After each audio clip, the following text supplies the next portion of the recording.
It is 5 o'clock. I call the Menifee City Council workshop to order for pavement management program update. Mr. Johnson, take her away. Thank you, Mr. Mayor, members of council. This is another first for the city. A little brief history. This is also known as, the pavement management program is also known as the PMP. Back in 2010, late 2010, early 2011, the council had approved a pavement management study to be done under the former administration, former city engineer.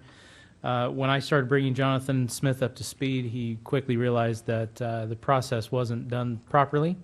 We have updated that, and we're here today to have a workshop explaining what the pavement management program is, how it came about, what it means to us, and the things that we can use through our CIP program to help us in the future. It's important to realize today as a workshop, there's a free flow of information back and forth.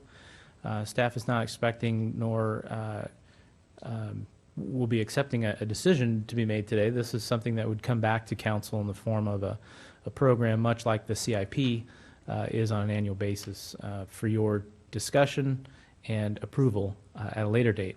So with that, turn it over to Jonathan Smith, Public Works Director, City Engineer. Thank you, Mr. City Manager. The pavement management program is an important tool for the Public Works Department to manage all the roads within the city. We're going to go through what a pavement management program is, what our options are for treatments to the streets to bring them up to standard, to extend their life, and provide schedules for future improvements. As the city manager mentioned, this is information for you to make sure all the information associated with the program is clearly understood. Later, we're going to come back and we're going to ask for an appropriation for monies for the program based on our recommendation and your concurrence or any comments or changes you want to make to that. So with that, I'm going to turn it over to Raphael, and he's going to start the process of the explanation of the program. So Raphael Martinez. Thank you very much, Jonathan. Thank you very much, council members, mayor. My name is Raphael Martinez, and I'm going to be presenting to you the pavement management program. So an outline of essentially what our program entails. This presentation is going to have an introduction. I'm going to essentially go over what is a pavement management program, how is a pavement management program developed, what the index is, the citywide pavement index, and the way we rate that, the rehabilitation treatments and costs related with the treatments of and the maintenance of our pavement, and then the budget projections and the 5-year projection, and where we will be at depending on the different budgets that we go with. And then at the end of my presentation, I will give you opportunities to ask any questions if you have some. So, introduction. Our roadways are one of the city's most largest and valuable assets. Essentially, we have approximately 286 miles of paved streets, which equates to about 60 million square feet of pavement in the tune of $285 million in assets. It requires maintenance like any other property, similar to our home when we or our cars or our vehicles where we have to maintain on a regular basis. We have to do the same thing with our pavement. Reasonable asset management includes the data attributed with it, the analysis, the planning, implementation, and the maintenance of that program. So what is a pavement management? It is a public works planning program. It provides an overall pavement inventory of what the city has, and that was performed by our consultant. It designates a pavement condition index, similar to that of an elementary school grading system from A to F. Well, this one has a numbering system, and I'll go through with that shortly in my presentation. I also go through a general pavement maintenance philosophy and why we do pavement, when we do pavement, and for the amount that we do pavement. Speaking of which, I will also discuss the different treatment decisions and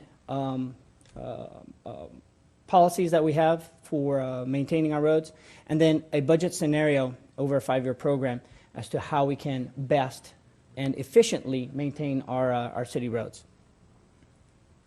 So how is a pavement management program developed? The data is collected, and that was completed, as our city manager stated, a few months ago by a consultant that Jonathan had instructed to collect data. That was completed, and they gave us all the essential data for us to make the decisions that we are going to present to you today. And who was that? That was Harris and Associates. Yes, sir. Update on the one done years ago, or was that, are you simply saying that the one that was done years ago finally got done last few months? No, we updated that. So essentially, they took wherever they left off, and Harrison Associates ran with it, and they did their own review of our city streets. So it was partial of it was completed, but it wasn't to our satisfactory. So that's where we stepped in. I reviewed the document that they had put together. They were missing considerable pieces of information. Some of the streets that they rated, I went out there and looked at them and did not agree with the rating. So we negotiated with them, and we got the report just recently completed to the standards necessary to move forward successfully with the program. As part of the report, it identifies the typical distresses that are in our pavement, such as cracks, potholes, etc., using federal and state standards in order to abide by typical guidelines used nationwide. It generates a pavement condition index. As I mentioned, the rating system.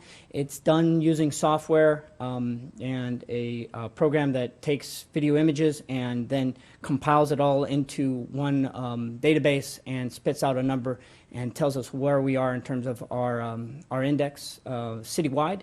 We develop a general maintenance strategy based off of that report, and we work closely with the consultant to develop that strategy. And then we run various budget scenarios with the consultant based on current construction costs today.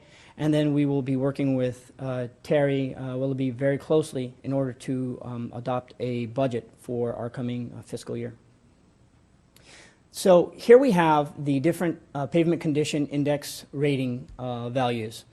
Obviously, excellent is an index threshold of between 86 and 100, and as you can see there, such as a grading system all the way down to 0, from 0 to 10 being that of a failed pavement. So you're wondering, okay, so what does that look like?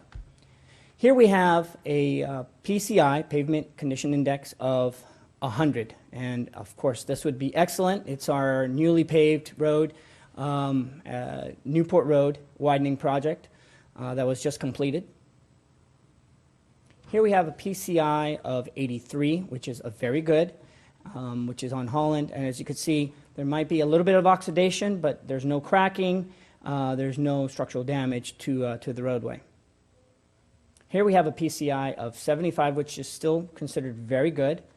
It's on Pebble Beach. You might see a little bit of cracking, but this is actually a very good benchmark for typically for cities where they would like to be in terms of their condition of pavement. And if any need be for mitigation or treatments, a crack seal or a slurry would be in order. And I will go over with you later on in my presentation as to what a crack seal treatment is and what a slurry treatment is. Here we have a PCI of 40, which is considered poor. It's on Newport Road, on a part near Bradley there. So you can see there's significant cracking. There is potholes that are about to develop, and the type of treatment that we would consider at this location would be an overlay, where we overlay a thick piece of asphalt over this in order to prevent any further cracking, and once again to seal up those cracks and prevent water from getting into the base. Here we have a PCI of 25, considered very poor. This is on Vista Way in the Quail Valley area. And as you can see, there's significant potholes. And there is significant damage structurally underneath the pavement to where we're having bulges and dips in the roadway. The type of reconstruction here would, type of maintenance treatment would be a reconstruction where we tear it all out and put it all back in. And here we have a PCI of 10, which is a complete failure. This is on Ethanak, and this would be a location where we would also do a reconstruction, because as you could see, the subsurface is completely failed. Significant potholes are developing. It completely has intrusion into the base from the surface due to the cracks. Could I have a question? Yes. How thick do you pour the blacktop? It depends on the condition of the roadway. The one on Vista Way, if you could go back, it looked like it was very, very thin. Looks like it was like less than an inch. At this location, actually, it is very thin. When the county actually did this construction, they actually poured a very thin. Typically, this isn't your typical construction, and because this is in the Quail Valley area, as you know, there's a CSA for that, and that's why the CSA was developed in order to make sure they maintain properly the less than typical county standards that are applicable in order to maintain a proper roadway. So that's why potential reconstruction here would be in order, or some kind of large overlay to make sure that we This is basically because of poor construction in the beginning, right? yes, yes.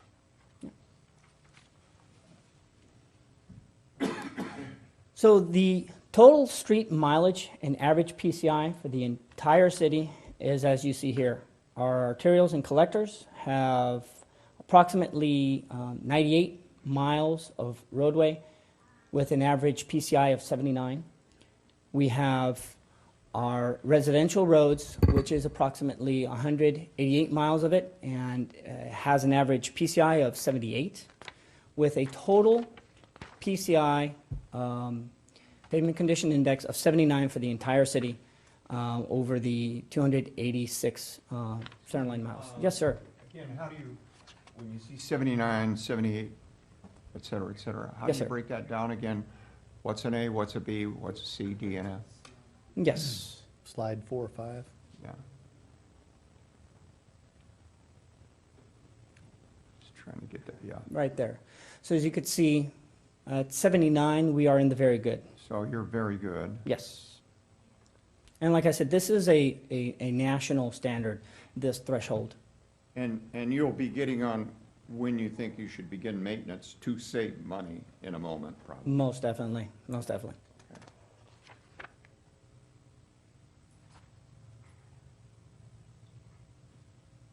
So our residential streets, we have approximately, in the first column you see there, of our residential streets, 48% of them are in excellent condition. Approximately 30% of them are in very good condition, and then rounding down to the remaining 100%, as you can see there. For our arterials and our collectors, we have 51% of those streets are in an excellent condition. 26% of them are in very good condition, and once again, rounding the rest of it to 100%. Overall, giving us a percentage of 78% of our streets are in very good condition. Question? Yes. This is obviously an overall citywide look-see. Mhm. Have you analyzed this from a district standpoint? And the reason why I ask that is because, there's a construction moratorium in Quail Valley for certain things, and not that that would impact on the infrastructure, but there's also an issue in Roma Land area with some alligatoring of roads, which is the poor to fair. And then even on Scott Road, if you approach the Scott Road Bridge, I mean, there's severe damage there. So I'm just wondering what, this is all good, but Sure. have you also dialed down to by district, so that if we have to get into a decision where we're helping, if staff asks us, Sure. if you ask us for priorities, have you done that work? Yes, and staff does have a designated map that was given to us by the consultant that we can have this system in front of us, and we can then base our decision And actually, there's a wide variety of variables that are placed in when we condition a road. And sometimes we have to condition, similar to our Newport paving that we just did, that road was in such bad condition, and because of the volume, so there's volume, there's speed, there's conditions of the roads, and so then we definitely like to make sure that the entire city is being well benefited by a program such as this. So that's why a map is created, and we can definitely share with that, and Jonathan probably can allude more to that as well. One of the changes we made to the map was divided into the districts. So we look at each district independently.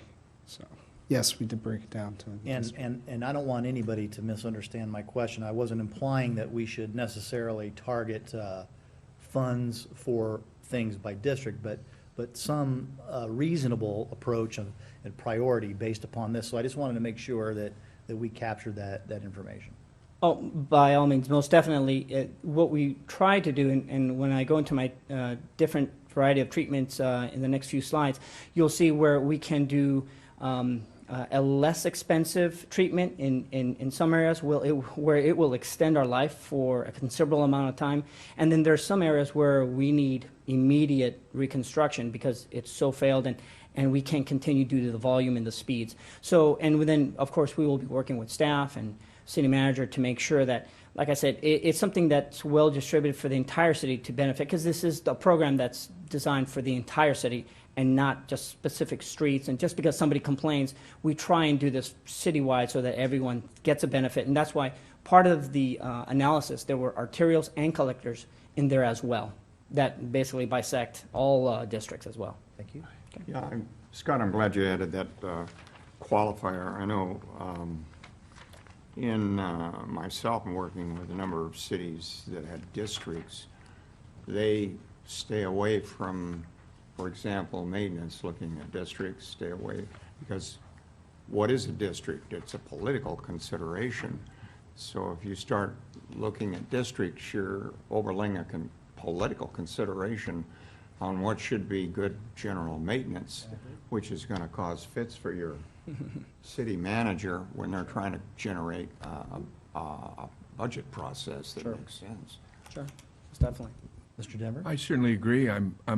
We should never look at districts. We should never look at districts for where we put high, lots of apartments or any of those kinds of things, district by district. Don't you agree? Yes, most definitely. Although the map does help us out in order to properly distribute, like I said, city-wise. And it's not so much district-oriented as it is city-wide oriented. We want to make sure that all parts of the city are getting benefits, and whether it's a reconstruction or slurry seal or a crack seal. And like I said, I'll go through it in more detail with our treatments. Well, only insofar as we became a city, and leading up to us becoming a city, when we were a county unincorporated, there were areas that had more attention than others. Right. Yes. And so as we develop this plan together collectively, and you're looking for guidance from us, I just don't want it to, as both these gentlemen said, don't want it to be a political decision. It Good. has to be a logical, engineering, Exactly. need-based decision. Perfect. Thank you very much. Well said, Mayor. Thank you very much. So here we have the PCIs, the grading systems for our surrounding cities. As you can see, Marietta has an average PCI of 80. Menifee, our city, has 79. And then all the way down to Riverside County at 69. And Where's Temecula?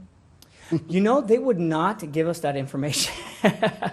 As hard as we tried, they either said they didn't have it or they were in between programs, so they did not want to divulge that information. So are we comparing apples to apples here? Who, when we capture the PCI from other cities, who's providing that data? They are also either using the same exact software as our consultant used, or they are also hiring consultants who are using the same software that provides that grading system.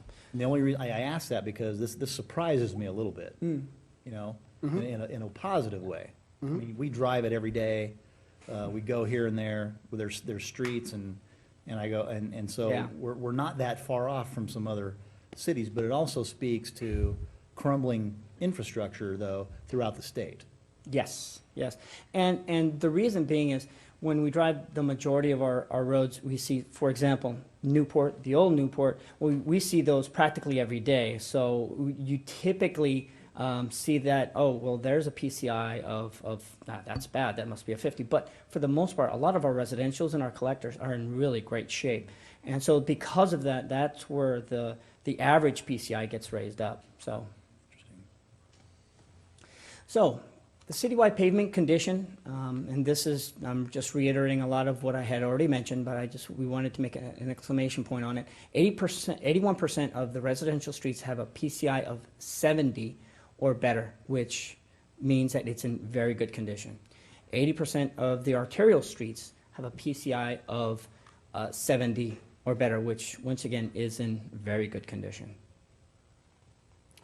And here we have, oh, yes, sir. I'm sorry, I apologize. I know, I have a question for you. When you talk about PCI for a street, let's take, for instance, Marietta between Ethnac and Newport Road. Yeah. Okay. Now, some of that road may be good, some of that road may be bad. Maybe between Cherry Hills and Ridgemore, there's chuck Yeah. holes and everything else. If a person calls you up from the city and they talk maybe to one of your subordinates or yourself, and they say, when are you going to do Marietta Road? You say, well, it has a PCI, overall PCI of 80, so we'll get to it in 3 years. How do you are going to address that? Well, and like I said, there are various treatments, and maybe I should have bumped it up a little bit further in my slides because I keep on alluding to it. There are various treatments that we can do in order to dress up and fix some of the might be aesthetic portions of the roadway, but also provide a cap so that water doesn't infiltrate to the base, so that further deterioration doesn't occur to the pavement. So, and that is a less expensive and very easy process that can be done. As well as what we do is since we do have a list and a map that we will be working on, we take that information, we do our own analysis. Staff then can basically add on to the study that was performed by Harrison Associates, and basically we kind of like put a pin mark and say, okay, this is a location, and especially if we get a lot of phone calls, in particular about one location, we can say, you know what, for whatever reason we're getting a lot of phone calls, we need to give this area a little bit more attention. And then we can either reevaluate and reassess the location, and that is something that staff can do on our own. Okay.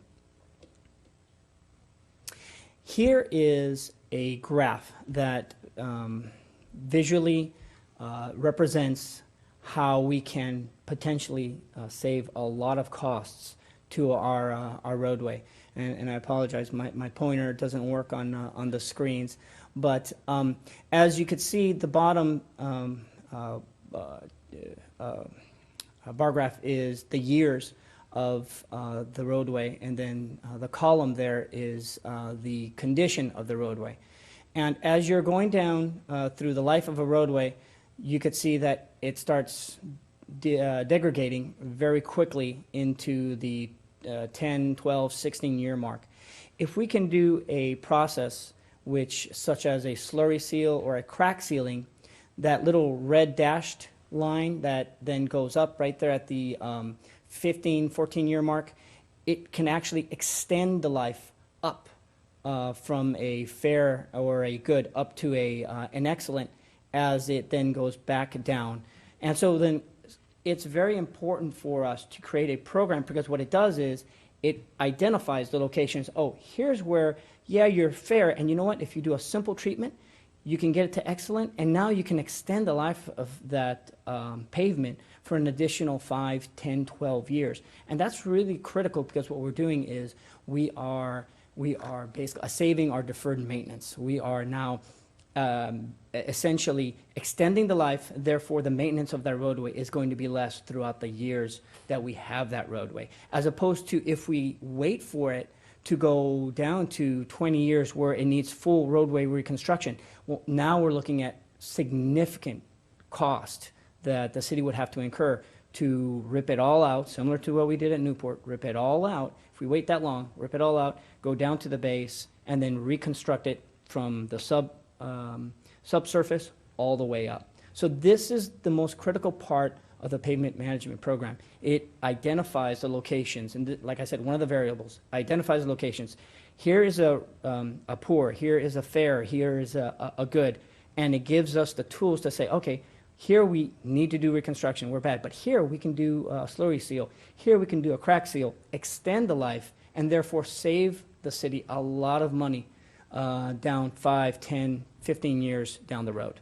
So if you were budgeting based upon an effective pavement management plan for repairs to the new missing link portion of Menifee Road that we just opened today, Yes. you would say, I would, budget for and project for those costs in year 12, 13, or 14? Yes, To put some exactly. money towards that? That is part of our deferred maintenance program, where we are essentially calculating that essentially in that 12, 10-year lifespan of that road, we will probably need funds in order to do a slurry seal or a crack seal, and then extend the life of that roadway. Okay. So here are the infamous treatments that I have been talking about and alluding to. The one on the far left is the crack sealing. Essentially, as you see there are some minor cracks on a roadway. Once we have cracks, water can infiltrate into the base, into the subgrade, therefore causing structural damage. So you want to do a crack sealing, which is an emulsion oil that is construed into the crack. Typically, you do this in a PCI of 90 to 65. And as you can see there, the cost. It's approximately $9,000 per mile to do this type of treatment. Now, as we go down to the right, a slurry seal treatment is done on a roadway that has a few more cracks in the asphalt, typically micro cracks. You want to make sure you keep the water out of the base and the subgrade. So typically you do this on a roadway that has a PCI of 80 to 55, but there you see that the cost begin to go up because this is a more expensive treatment. So then The crack seal isn't very thick, right? You have the crack seal is not. a quarter inch and Exactly. The slurry seal is about a quarter inch. The crack seal is a quarter inch, but it's only on top of the cracks. yeah. So, and so, like I said, there are different variables depending on the roadway condition. Some roadways just have big cracks, so you just want to do a crack seal. Some roadways have a bunch of micro cracks, so you want to do a slurry seal because you want to cover the whole thing over with the oil emulsion. And then sometimes you have what I have on the far right, which is an overlay. We have significantly more cracks than with the slurry seal pavement, and it's going into the base now. So now I need to provide a little bit of structural repairs to the roadway. And this is done on a road that has a PCI of about 60 to 20. And as you can see there, now the cost is up to about $44,000 to $75,000 per mile. So where would Vista, as a offshoot, where would Vista Way and Quail Valley fall into that category, the That- previous slide? That is a very good question, because Vista would qualify as reconstruction. Yeah. But unfortunately, and I'll get to you in a second, sir, due to the fact that, and Jonathan could probably allude to this information a little bit more than I can, the Eastern Municipal Water District will be doing work in that area. And Councilmember Furman was there when we spoke to the Homeowners Association up in Quail Valley. They're going to be doing work out there, so we don't want to do a reconstruction, which is very costly, and as you can see here, it's the one that we did on Newport, if you know that you're going to be tearing back that road back up. So we don't want to be utilizing either city funds or the CSA funds on a treatment that is going to be throwaway. So we have proposed on Vista to do an overlay. So it would be the one on the far right here, because it would be less expensive and it would get us the treatments that we need. And there are some areas that we could get away with doing slurry seal as well, in order to prevent any further degradation of the roadway and give us a rideable surface. Now, it's not going to get us very far, because really what you need is reconstruction, but it'll get us far enough, the 2-3 year mark, to when Eastern Municipal Water District would be getting it. Yes, So sir. Go ahead. Right. Well, Mike, you can see here, and you might have just answered the question, some of these PCIs overlap with each Turn other. on this thing so you know. And yes, Overlap within each other. Oh, sure. So, did you, maybe you probably did answer this, but let's take the 80 under the crack seal, and there's an 80 under slurry seal. So what determines whether or not you handle it with slurry seal or crack seal? essentially, You can't hear me, huh? thank goodness I could hear you fine. Essentially, there are different variables depending on how bad the crack is, and that's where the engineering factor plays into it, where an engineer actually needs to go in there and take a look at it, such as Jonathan, myself, or my staff, go in there and take a look at whether the crack is deep, whether the crack is just micro cracking, whether it's just oxidation. There are a lot of variables, the volume, the speeds, the drainage on the roadways. There's a lot of different variables, and that's why some of these PCIs overlap, because it's not an exact science, and the human factor does play into the decisions that we make. And as I was going to get to, the final maintenance treatment is that of reconstruction, similar to what we did on Newport Road. Here we have major cracking, we have potholes, we have the structural section that has major damage to it, and there is major dips and bulging of the roadway. As you can see, it's done on a PCI that is there of 20 to 0, and the cost now goes from $200,000 to $500,000 per mile. This is the type of treatment where we want to try and avoid. We never want to try and get to this part. We want to essentially stop it before it gets here with either doing slurry seals, a crack seal, or doing an overlay. Eventually, every road has to be reconstructed at some point, but if we could extend the life of the road for as long as possible, it essentially saves saves the city's money over the long haul. Can I ask a technical question then? Sure. With respect to the pavement management model on the previous slide and the life cycle of a road, and put it in context with the Newport Road widening, where there was a new material introduced with the rubberized asphalt, et cetera, does that change the pavement management life cycle for a road? Does it extend it? Does it shorten it? Does it make it more, can you talk to that at all? I'm kind of interested in how long, I guess, to say it another way, will Newport Road widening between Antelope and Menifee go beyond what's reflected in this standard pavement management model? Is it designed to be that way? Because of the material. Are you talking about the rubberized? Because of the material, will Yes. it be a longer life cycle? is what I'm Yes, asking. yes, it will, and that also is one of the variables that plays into our pavement management program. It takes in the different types of structural sections that every roadway has, whether it uses rubberized asphalt or whether it doesn't. The base, those are all variables that plays into the life expectancy of a roadway. And it is one of the variables that we look to in order to say whether we want to do the type of treatment now or later on in the future. Mr. Denver? Why don't we ever talk about concrete?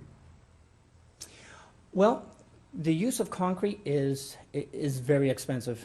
Caltrans only does it for its freeways, and as of recently, it has shied away from doing that because of the costs. The other factor that plays into concrete is when we have to get into the roadway to do any utility repairs or emergency items, or the installation of any kind of utility, the reconstruction or the repair of an asphalt roadway is much simpler to do when we have to get into a utility than that of concrete. So our costs would significantly increase in the construction costs, and B, when we had to access, or any of our organizational, such as Southern California Edison, EMWD, if they had to access their utilities. So that's why typically they are set for just the freeways, because typically there aren't utilities underneath those infrastructures.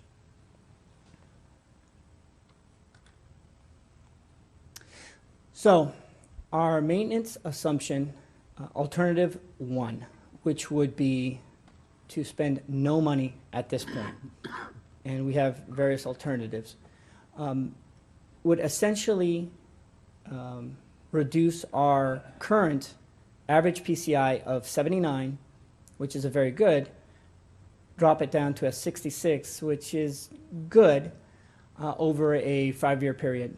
But as you could see, our deferred maintenance would drastically increase from 27 million over a 5-year period to 59 million, almost $60 million of maintenance costs. So obviously, we do need to budget for it as a city. We do need to plan ahead. We do, similar to painting your house. If you don't paint your house on regular intervals, well, then you're going to be doing a lot more work later on. So it's definitely something that we want to look into budgeting for. What are you, on the last slide, Yes, sir. what is your PCI dropping to for you to double? on the Our deferred maintenance? PCI would drop from 79 to 66 over a 5-year period. But what that doesn't tell you is the damage that is then done, because now we've degraded to a significant level of 66, and a lot of the other roads are now seriously having issues with water intrusion into the bay. So in the long run, it would significantly cause us a lot of problems. So is this slide saying that from the standpoint of deferred maintenance, you would best be maintain at 79? Actually, and I'll get into that in the other alternatives, our preference would be somewhere in between. Well, I'll go into it the very next slide, actually. There you go. Our alternative two, which is $2 million a year, would get us a PCI of 79, which is very good. It would drop it down to 71, which is still very good, over a 5-year period. Now, this would increase our deferred maintenance from 27 million to 32 million over a 5-year period. But as you can see, we are maintaining a PCI of 71 over a 5-year period. The next alternative, alternative number 3, would be a $6.5 million a year budget for us to maintain a PCI of 79 over the 5 years. Now, the good thing is, yeah, it would probably decrease our deferred maintenance over that lifespan of 5 years from 27 million to 19 million. But this is a lot more aggressive type of alternative for us to consider. With that, I do conclude my presentation at this point. If you have further questions regarding the pavement maintenance, and as the city manager and Jonathan mentioned, this is a workshop for us to give you an introduction of the engineering behind it, the various treatments, the various costs, and we are going to be working very closely with Terry in order to come up with what we see as a viable budget for us to maintain a reasonable pavement management program over the long haul of the city, and not just 5 years, but over the lifespan that we're here in order to provide the residents a satisfaction of the roads and a feeling of that their taxpayers' dollars are going of good use. And we're going to be coming back to you in the very near future as to what our analysis is of our budget and where we're at and where we can go from here. Question? Mr. August? Okay, I'm going to take this from the real world perspective. And this is how it happens to me. Yeah. I get called up by Joe Smith on, let's use Marietta Boulevard again, and he said, we call you too, you probably Yeah. get those calls. He said, this road is terrible between McCall and Ridgemore, and I want to know when you're going to fix it. And I talked to Councilman August, and he said, I don't know anything. Call Joe. I call Raphael at the city. He says the road's an 80 PCI. So he calls you up, and how would you answer him? Can you tell him when they're going to do road improvements on Marietta, or maybe just that section? And maybe what I'm saying, since you've done your evaluation, you have it all in the computer and you have an index, can you, the longer roads like Marietta, the ones that need more work, maybe you can say Marietta A is going to be, serviced or fixed and Well, you just answered my question. Okay. That's essentially it. Yeah, with that map, we are able to say, oh, you know what? That's going to be done in about a year or 2 years. And 9 times out of 10, the residents are happy. Yeah, If they know that we have a program, that we have some kind of forethought and planning, they're satisfied with that. It's when we say, oh, yeah, we don't know, it's bad, really? That's when they look at us like, okay, now we're in trouble. So that's what this program does. It provides us the X-ray of the patient for us to say, okay, this is first, this is second, this is third, and then we can convey that to the patient. just pavement. Yes, Okay, exactly. thank you. You're very welcome. Mr. Johnson? Thank you, Mr. Mayor, members of council. Raphael, could you go back to the option 2 and then option 3? I know that we're putting numbers out there, we're putting millions of dollars out there, but I also wanted to mention something we didn't talk about that we talked about as staff. The setting aside of those dollars to go through a deferred maintenance would give the staff an opportunity to identify particular segments. Because as you know, development's going on throughout the city. New roads are being built every day, just like Newport widening, just like Menifee Road, and that raises our PCI up higher, right? And it also allows us to focus on the roads that are degrading faster. So you might have a conversation about Marietta Road, and there's probably certain segments of Marietta Road that we could go tackle now. The point about the deferred maintenance citywide, that deferred maintenance, if you look at those 2 points there, that's based on the overall assessment of the 286 miles. So we're not going to be able to maintain 286 miles in 5 years. But that's what the cost of doing that would be over a 5-year period. Do you see where I'm going? Yeah. So the actual $27.5 million is over a 5-year period to maintain a PCI of 79, but we're technically and typically going to be focusing on roads, I would guess, based on what I've seen so far, from a 0 to about a 40 PCI. If you go from a 0 to a 40 PCI and go back to your earlier slide that shows the percentage of those roads in that area, this will just give you an idea of our thought process as we put all this information together.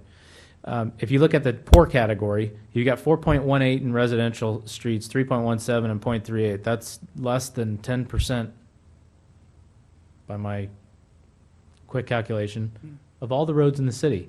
So that would be where, in my opinion, we'd want to focus the money that we'd be putting aside in the payment management program.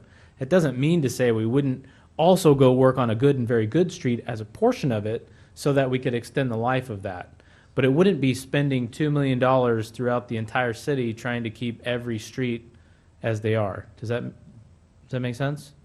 Yes, and that's always been the bane of the Achilles heel of a deferred maintenance program is, how much do you throw at the very poorest of condition of whatever it is that you're trying to fix versus maintaining the stuff that's okay? Correct. How do you strike that balance? So That is the trick. if we're going to go out and rebuild all of our failed streets, it's only 0.38% of it, but that may chew up the whole entire $2 million every single year. So we can't just go out and rebuild every street that's failing. We've got to help some of the other streets to maintain or extend their PCI.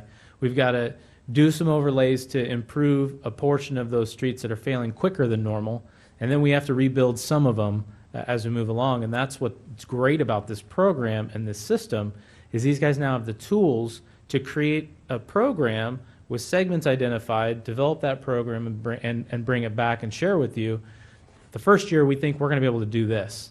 We need $1.5, $2 million, $3 million. This is where the funds are coming from. These are the streets we're going to do. Year 2, this is what we're going to do. Year 3, year 4, year 5, just like our CIP program. So I hope you're as excited as I am about what we finally were able to the information that we're able to get, the leadership of Jonathan Raphael on this, and with Terry's help with the financing portion of it has been great because we've had this information laying around for a couple of years. It wasn't to the point where we needed it, but these guys came in and took that information and made it right for us so that we can come back and give you another opportunity to make a decision, just like our 7 infrastructure projects. And this is something else we can talk about doing firsts again. Mr. Denver? I suspect we're not going to be given numbers today of what we can afford to do. But if we could be given any numbers to afford, are we in a condition where we could afford to have the number 3 plan, the best plan? Or is it that we are still struggling where you're going to come back and say, yeah, we need to have this, but at least for this period of time, we can't afford to do it the correct way. We can only afford to do this, but it's better than what we're doing now. I'll be working with engineering and public works staff, but I would say option 3 is not going to be an option in the near future.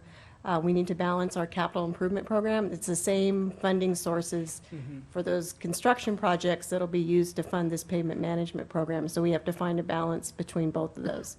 So we'll be bringing that back to council. Deputy Mayor? Right, first of all, I thought it was a great presentation. And I think all of us are aware of what deferred maintenance costs, whether we're dealing in real estate, management, or human health. Deferred maintenance is extraordinarily expensive.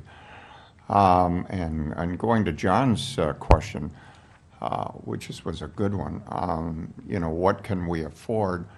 And that really generates a catch-22, doesn't it? Because if I take a good road and I extrapolate out to the extreme, it's no longer passable.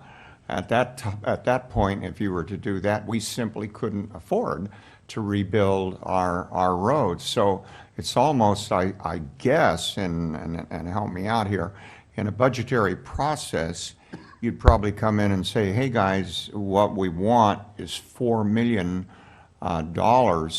in this budget to avoid deferred maintenance on some stuff that'll cost us, instead of your $4 million, not too far down the line, $8 million. So if you can't afford 4, can you afford 8? It is a catch-22, and how you balance that, I suppose, is tough. And I would expect, Deputy Mayor, that we'd be bringing back various funding scenarios for you, so you could set some policy decisions on what level of maintenance you'd like to see, both a forward and C, and the balance between capital and maintenance. Like Terry said, it's that balance, trying to get that balance to where, okay, well, maybe not this year, but then maybe next year. It's all a matter of, like you said, making sure we stay away from that catch-22.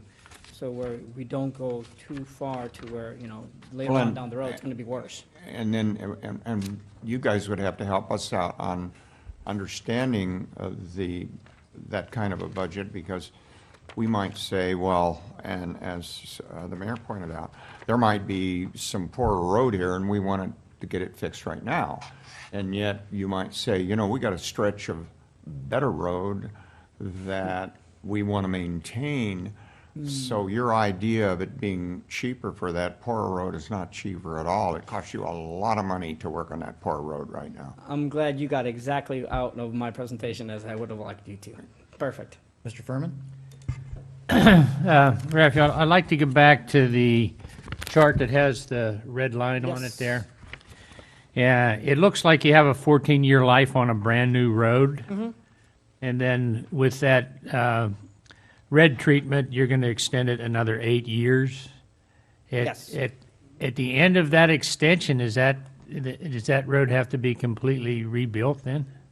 No, there are, like I said, a lot of variables that play into this, Yeah, depending so- on when the road was first constructed. So, for example, the ones in Quail Valley where the pavement is very, very thin, there, yeah, it probably would need to reconstruct. But if it's properly built, similar to how we built Newport, where we have a thick asphalt cap, a thick base, a thick constructive sub-base, well, then we could probably do this several more times down the road and Right. keep on extending it and keep on extending it. Eventually, at some point, within the 40-year mark, you probably definitely do Yeah. need to replace it. But if you could continue doing that where you're at the apex, You bring it back up and then Yeah. you let it go back down. You bring it back up, let it go back down. Yeah, then you basically save yourself a lot on deferred Yeah, cost. so it looks like there's going to be a lot of savings down the road after the 14-year mark on a lot of highways. Yeah. And our citywide maintenance costs should go down. We might have a 12-year period where we get everything rotated and put in properly. Then with the maintenance, we're going to save a lot of money down the road. Exactly. Okay. Mr. Edgerton? Yeah, again, this stuff gets so complicated. Rob, I guess, and Jonathan, when we discuss issues like this, we also probably discuss traffic circulation and what type of traffic, where are trucks going to go, what are we going to allow in reference to trucks, what are we going to allow in reference to speed, et cetera, et cetera. Those all have, as I understand, a huge impact on the number of years you're talking about in reference to maintenance. Yes, they do. And actually, maybe Jonathan might want to allude to what we're going to be bringing up pretty soon. We're also going to be talking about speed surveys and how, and it's basically going to put all this together. Yes, the next item that we're going to tackle that hasn't been dealt with here in quite a while is our speeds within the city. Our consultant finished a speed survey. Raphael has reviewed it, and we will be working with the city manager to bring it to you folks, probably in a workshop to explain truck this. traffic. It does include truck volume and truck traffic as well. All those pieces that you were asking about. Thank you. I'm glad to hear that because having a 50-mile-an-hour speed limit Yes. on Menifee Road, Yes. coming down from the four-way stop at Craig, Yes. down the hill into Holland Road in a residential area, Yes. that just doesn't make any sense. It's crazy. It is nuts. Right. And we realize that, and we're frustrated at the fact that it's taking us this long to get it done, but that's the next item that'll be coming before you folks. I have another question about how does the pavement management plan, as it gets adopted going forward, do we have an obligation to notify PARSAC of road liability and those roads that we may have added into our infrastructure plan? And, you know, I think of unimproved roads, county unimproved roads, and others that were not county unimproved that we actually inherited when we incorporated and are still kind of hanging out there. And, you know, things like, you know, the city paved trade winds up in the Roma Land area. And I thought that Sweetwater Canyon Road would have been paved a long time before trade winds. But, you know, those things are of a concern in terms of an overall long-term plan and what liability the city may have by not putting these roads into that process. Because when we accept those roads as a formal acceptance, they are automatically covered by our PARSAC as part of our liability. Okay. Just like any asset we have, typically they're automatically covered. We do notify them on large items. Trade winds, we did notify them, but they are automatically covered under the liability. They will be very pleased to see us have a pavement management program now. All right, that's what I want. Okay, very good. Thank you. Well, marvelous presentation. Are there any other questions from the council? Audience, people in the audience. Well, Two. guidance from the city clerk. The whole This is a workshop of the council. Am I required to take public comment during a workshop? Any item on the agenda may have public comment Okay. and should. Then we'll take my phone first. No, I'm just kidding. Chairman Leesmeyer from the Menifee Planning Commission. How do you, Can you come to the podium so your voice can be recorded? how do you calculate a budget on the roads when each road has a different traffic rating and things like, you know, you follow the graph. A road like Vista Way is going to deteriorate at a different rate than, say, Newport Road. So when you're trying to track, you know, in 5 years we've got to handle Vista Way. I'm just throwing out streets. How do you follow these different things with all these different scenarios with vehicle trips per day and all that sort of stuff? It requires a lot of work by our Public Works Maintenance Department, but that's one of the things that we do and we are doing. We have collected a lot of information on these streets. We know the streets that are bad. Quite honestly, the streets that are too far gone, we know what we need to do there. We're going to make them safe as long as we can until we get in to be able to reconstruct them. To keep track of them, that's what the program is about. That's what's going to help us track it. Once we do treatments, we'll update the computer model. The computer model will hopefully spit out the next round of treatments to be made, and then through field investigations on those streets that it says needs to be worked on based on the treatments that we all agree that we're going to move forward with, we'll verify that. And if it doesn't make sense out in the field, we'll adjust it and we'll correct it to what we see out in the field. But it's a very dynamic program, and it takes a lot of work to manage. So, Yeah, like Jonathan said, it's very dynamic, and there are a lot of variables that play into it. Fortunately enough, the bulk of the work is now done by the consultant. Actually going out and getting all the data, that's where it takes a lot of manpower, a lot of resources. Now, maintaining it is our job by staff, going out there, taking phone calls from the residents, when we're going out and we're driving around, pinpointing locations that we feel might need a little bit more extra work, such as the Vista location in Quail Valley, because of the roadway condition being not the typical county standard. We need to take all those different variables that was part of the report and now just continuously maintain it between city staff, make sure that it's updated every year and that we're continuously looking at it. And if there is a location that has been pinpointed as, it's degrading at a faster rate than should be, then making a note of it so that we can then incorporate that into the new program. Mr. Denver and then Mr. Johnson.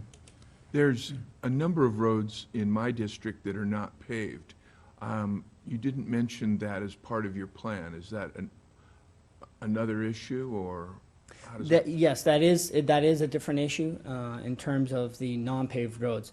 We are going to be having going to go out to bid for grading contract, and so that we can maintain those roads that are city-maintained dirt roads, but the pavement management program takes into effect the most expensive portion of our city streets, which is the pavement portion, because it takes a lot of maintenance, and the reconstruction of it. A road that is unpaved is simple, pretty much grading and additional fill material at given years. So then it's still a program that we need to keep in the back of our mind, or have a program that the staff within our own department make sure we keep records of, and when we've done grading or disking on a certain road. But because of the cost and the asset of the roadway, it's not something that we have to go out to a consultant to create a program for, fortunately enough. Mr. Johnson and then Mr. Edgerton. Thank you, Mr. Mayor, members of council. I think Mr. Leesmeyer is asking a question more about nuts and bolts of how the actual program works. And I'm not sure if I heard what the explanation was. So my understanding is the payment management program is also a computer modeling program. Is that correct? Yes, it is. So that it's much like a sewer or a water pipe replacement program, which we had when I worked for the Department of Water and Power in Corona. And it would, when you're going to do a replacement of a particular street, all of the treatments that you talked about earlier, if those were used on that street or that segment, would go into the computer model, correct? And then that computer model would generate or calculate an end life of that road section. Yes. So that every time you go in and update it, you've got to physically put the information in as to what you've done. Like on Newport Road, it was a total reconstruction. We did this much of sub-base, this much base, this much asphalt. We used rubberized, blah, blah, blah, blah, blah. And we did it on this date, and then it calculates an end life. And what that does for us then is allows us to keep track of all 286 miles of road. And I think something Councilmember Furman said earlier, it's important to get us up to speed, and it's going to take us 5, 6, 7, 8, 12 years to get all of that categorized, because every single time we do a road replacement or fix a pothole or fill a stretch or do an overlay, that goes into this system. The information goes into the system so that I can calculate then when that particular section or segment may need to be replaced or looked at. And then our operations staff is going to have to manage that. They're going to have to be in contact directly with, obviously, our public works director, city engineer, and our assistant public works director to make sure that those things get put into the budget as they move forward. So I think if what I just said was my understanding of the program, I think I've answered his question. Okay. Mr. Edgerton? Yes, regarding dirt roads, and I'm glad that was brought up.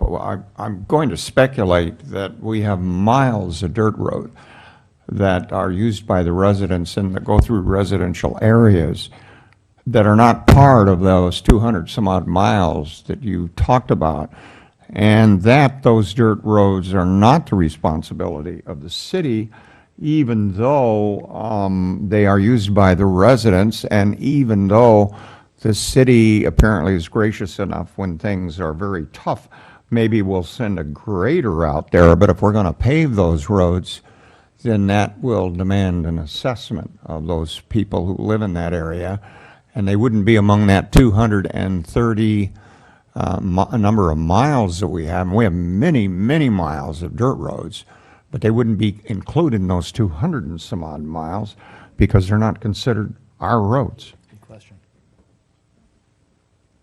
Well, if I could jump in there, we do have, I believe, between 60 and 80 miles of dirt road that is owned by the city, but some of the dirt roads are not owned and maintained by the city. They're private roads. Right. So, yes, there's a combination of both things of what you just said, but they're not included in this pavement management program because they're not paved. Yes. That's But the difference. For those of us, say, who were driving through a lot of the rural areas, whether it's Tom's area or John's area, for those of us, unless we were told, sometimes we wouldn't know the difference.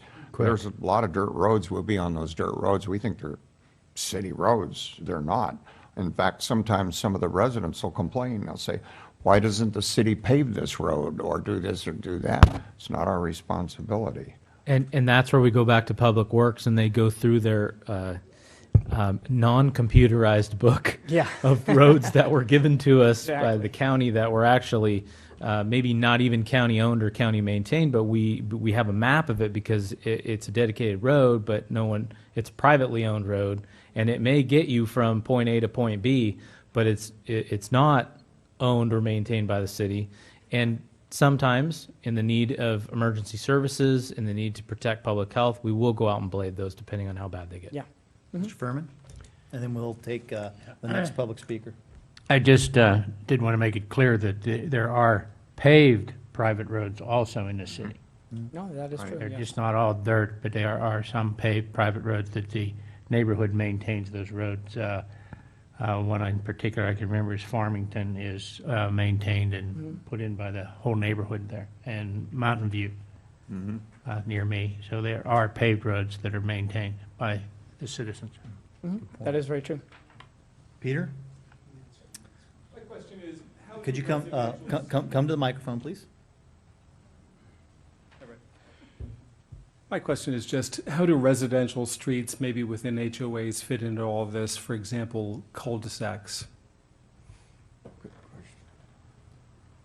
Similar to what Councilmember Furman said, if it is a road that is privately owned by the HOA, then it is maintained by the HOA. If it is a cul-de-sac that is city-owned and city-maintained, then we are the ones who go ahead and pave that road based off our program. Just a clarifying question. When we talk about standardized process and we talk about ATSMD 6433-0, Yeah. is that what standard is that? Is it federal? Is it state? Is it That's what is a it? federal one. Yes, it's a So federal is one, there and a, the state has adopted it. adopted now. Okay, so there's no higher standard for us to employ. No. It's something that engineers use as a standardized tool Exactly. to make these determinations. By the Federal Highway Administration, Okay. yes. All right, thank you. Hearing no other questions, no other questions from the audience, thank you for a very, very informative My pleasure. presentation. I'm assuming that we'll see a budgetary proposal for this at some point heading into the next fiscal year. Yes, we will, Mr. Mayor. Thank you very much. Mr. Johnson, does this conclude our business of the workshop? Mr. Mayor, members of council, yes, it does. Thank you. Very well, this workshop is adjourned.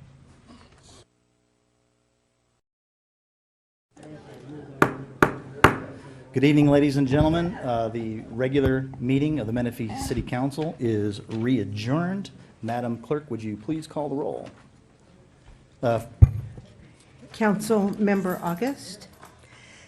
Council Member Denver. Council Member Furman. Deputy Mayor Edgerton. Mayor Mann. Here, and we have words of inspiration. Madam Attorney, do we have a report out of closed session, please? Yes, we do. The council met in closed session pursuant to the matter that is on the agenda, the claim of Andres Alvarez, and by motion of Councilmember Denver, seconded by Deputy Mayor Edgerton, the council voted to reject that claim. Thank you, Ms. Biggs. On to words of inspiration. Pastor Tim Thompson from Venia Church. Tim.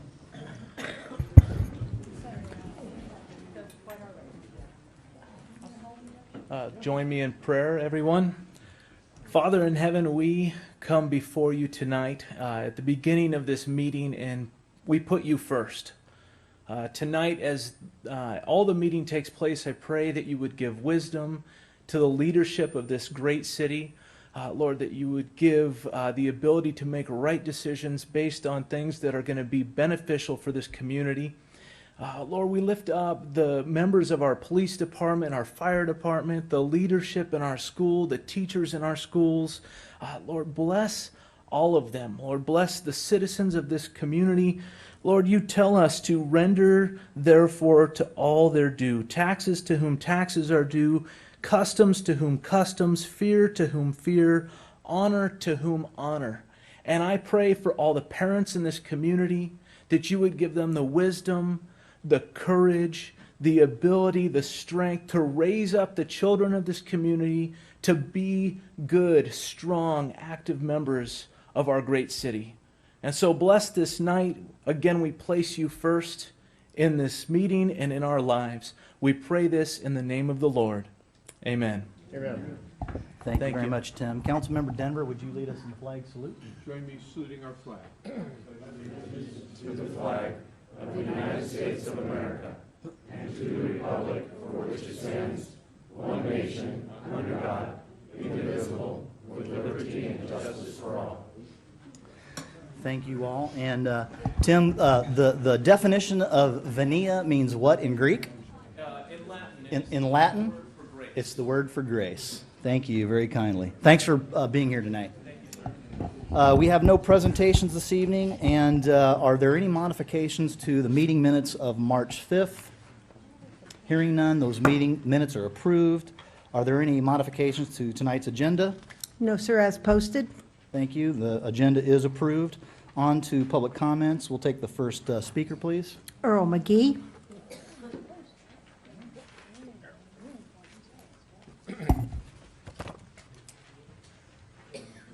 Ladies and gentlemen, City Council, my name is Earl McGee. I live in Sun City. Prior to living in Sun City, I lived in Quail Valley. Been there for about 22 years. Everybody knows Quail Valley. We're a depressed community, mainly of immigrants, Hispanics. Not much economic future there. Since probably 8 years ago, maybe 10, we've been working to get a sewer project completed. I think everybody here knows how hard it's been to even get it started. We're under a moratorium now. No improvements no development, no anything there. We're stagnating. We're rotting on the vine. Now, we knew, and we were told before we became a city, that the worst decision you could make is to include us. LAFCO explained to you that we would be an island, and it was just unacceptable, so we were included. We need the same things that everybody else here needs. We need parks. We need amenities for our children. We've gotten a few, but we all know that under this moratorium and in the situation we're in right now, we really can't do them. Didn't hurt to want them, but we also know that we can't. I'm here specifically as a member of the QVEC board. I sit on the QVEC board, which is the Quail Valley Environmental Coalition. Our job is, as a nonprofit, to procure grants, grant monies for construction, for connection, to help further this sewer along. SAWPA, EMWD, Eastern Valley Municipal Water District. To say anything less than exemplary would really diminish what they've actually done for us. They're working their tails off. We're disappointed in the city. The city doesn't seem like the city wants to help us do anything. There's a window, narrow window now, of some grant monies that are available, millions of dollars, that we need the city to jump on, write these grant requests for, and get this money. We've gotten some money on our own. Eastern Municipal Water District has. There is more money out there. We have to have the city come on board. We need representation at our meetings. We don't have anybody that can come back to the city and tell us the progress from our QVEC meetings. We have to have somebody show up to those meetings if possible. We've got kids out there that are walking through sewage. Earl. Thank you, This is a Mr. health issue. Thank you. Thank you, Director McGee. Appreciate your comments on the QVEC. Mr. Smith, you have a comment? Yes, just recently, as you know, I've been here a year, and in that year, I've become more active in the Quail Valley area, attending the last 3 months of meetings there. The Public Works Department's very knowledgeable of the situation that you've mentioned, and just last week, we've met with EMWD. I am now attending the QVAC meetings. However, on the last one, I was on vacation, so I will be there on a regular basis. I'd like to get some information from you on these grants that you're talking about, so I'll come talk to you in a few minutes. And both Councilmember Furman and I are former board members of the QVEC. I'm a founding board member, and the management team here has pledged to make sure that there's a participation from the city. So thank you very much for coming and speaking. Next speaker, please. Ann Pica.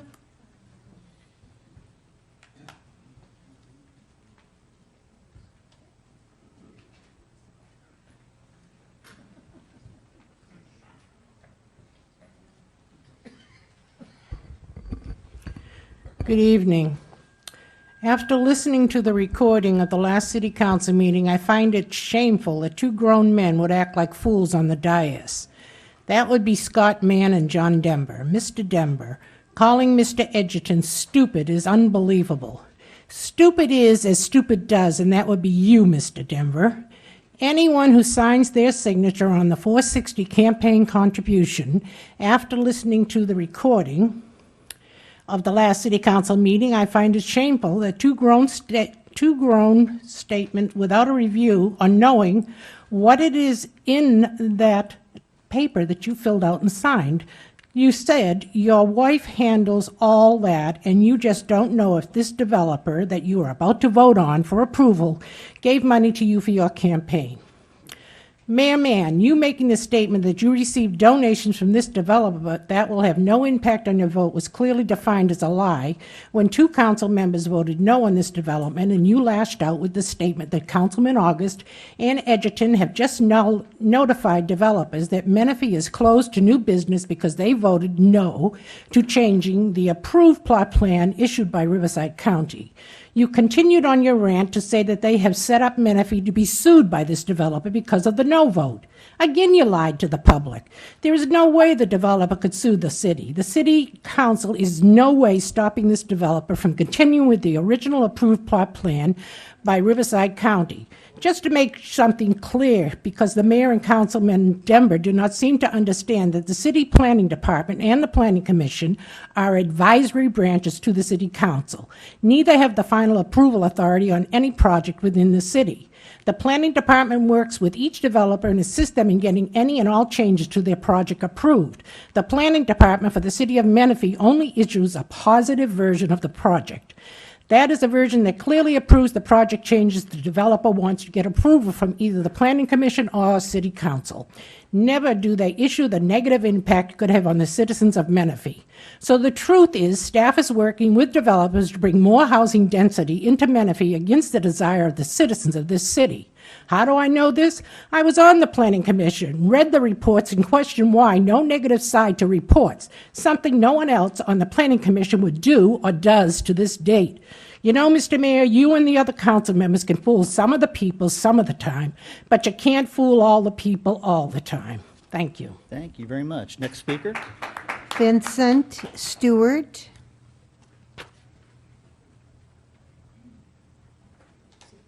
Yeah, I don't know if I can follow that. This is my first time at a council meeting. I apologize to you that you Man. have to follow that. Okay. Thank you. Wow. I have a public safety issue I just wanted to bring up to the council. I live in Menifee off of Menifee Road. There's extensive traffic from some of the tractor trailers coming through, and they're coming through at all hours of the day. They're also, some of them are speeding also. I would hate for some of the brakes to fail during school hours. I think it would be a very serious incident. So I'd appreciate if the council can look into it. I believe my councilman is Egerton. Okay, so I would appreciate somebody would look into that. And that's the only issue I'm here. You know, I hoped, you know, I love this city. And I hear this lady talk about the council like that. It really offends me, but it also makes me wonder what's really going on. Thank you. So, yeah, somebody said keep coming. But that's all I had to say. Thank you for your time. Just what portion of Menifee Road are you speaking of specifically? Specifically, it's from Newport. It's going all the way to Domagoni. So the trailers are coming through. I guess they're dumping dirt somewhere at one of the excavation sites. Okay, so you're talking truck traffic on Menifee Road, south of Newport Road, and you're concerned about them coming from the east on Dominagoni, which turns into Newport? Correct. Basically that intersection, and where Correct.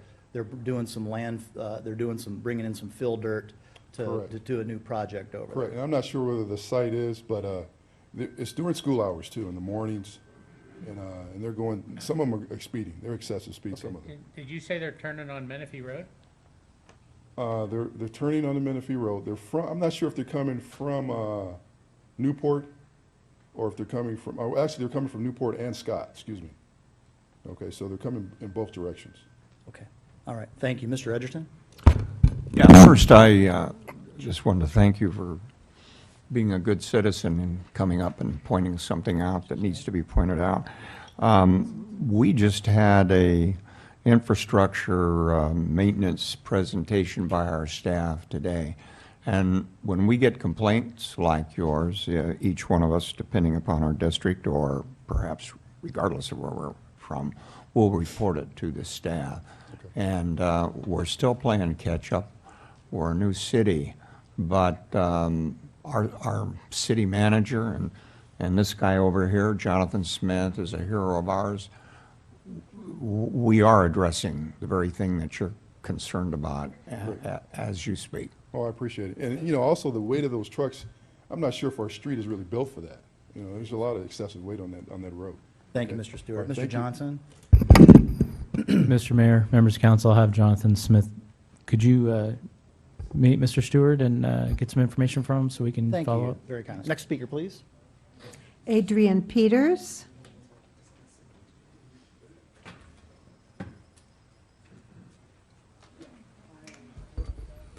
Good evening, Mr. Mayor, Mr. Deputy Mayor, members of the council, and staff. I'm Adrian Peters with Brookfield Residential. 2 weeks ago, we came before you with a series of entitlement applications, and during that evening, we received a great deal of feedback and commentary about our future plans for our development north of Salt Creek, which is in the later phases of Audie Murphy Ranch. My background in education is in planning. I'm not a businessman. I'm not a bean counter. I'm not an accountant. I'm not one of the guys that runs our company from Wall Street. I'm a planner by trade, and specifically vice president of forward planning. And it's my job to think about what's going to be happening anywhere from 3 to 10 years into the future. And so, based upon a lot of the feedback that we received that night and some diligence we did with staff, some research, some soul searching, and other factors, we were able to collaborate and come up with an idea that we think moving forward could be a win-win for all sides. And one of the nice things about planning is that it's an iterative process and it's a collaborative process, and we want to be good neighbors. People say we're developers and builders, but I like to think we're landowners, we're stakeholders, and we're community builders, and we're here for the long haul. So in the last 2 weeks, we've spent a great deal of time meeting with the council members, particularly Councilmember Edgerton, as well as Councilmember August, to fully vet out and think through the comments. There were quite a number of them, and some very good comments arose, and I think that we came to a very nice consensus moving forward. So we're looking forward to continuing to work with the City Council and the staff on the implementation of the project, and we look forward to coming back before you in a very date in the very near future. So thank you for your time this evening. Thank you. Next speaker. Michael Mudd.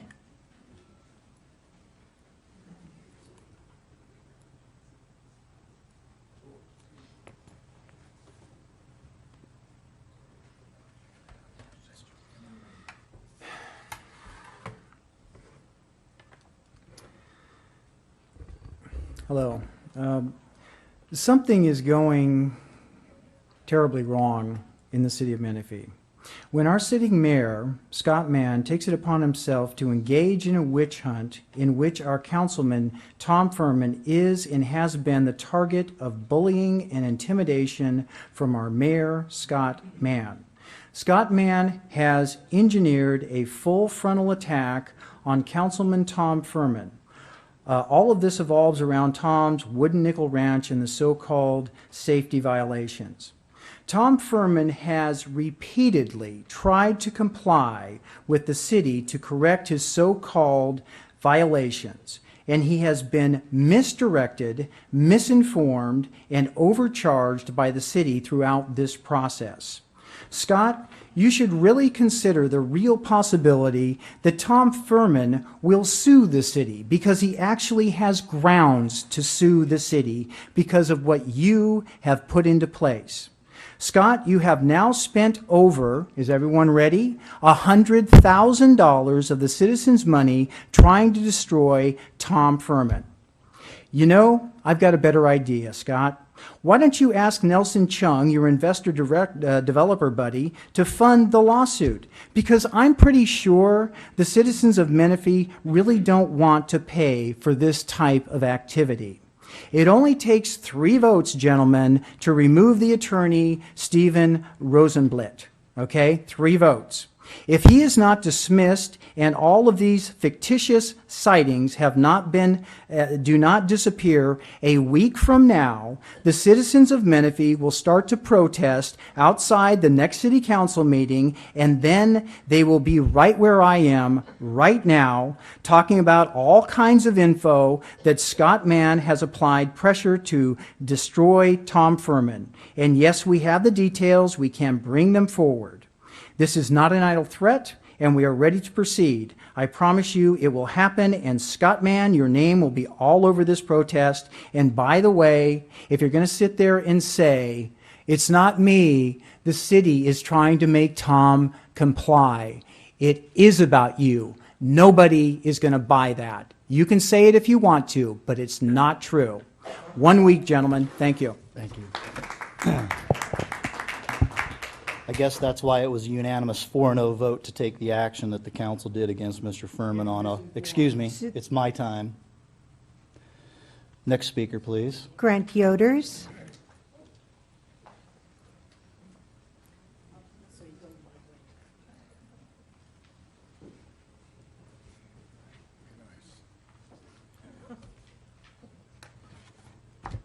Good evening, Grant Yoders, Community of Sun City.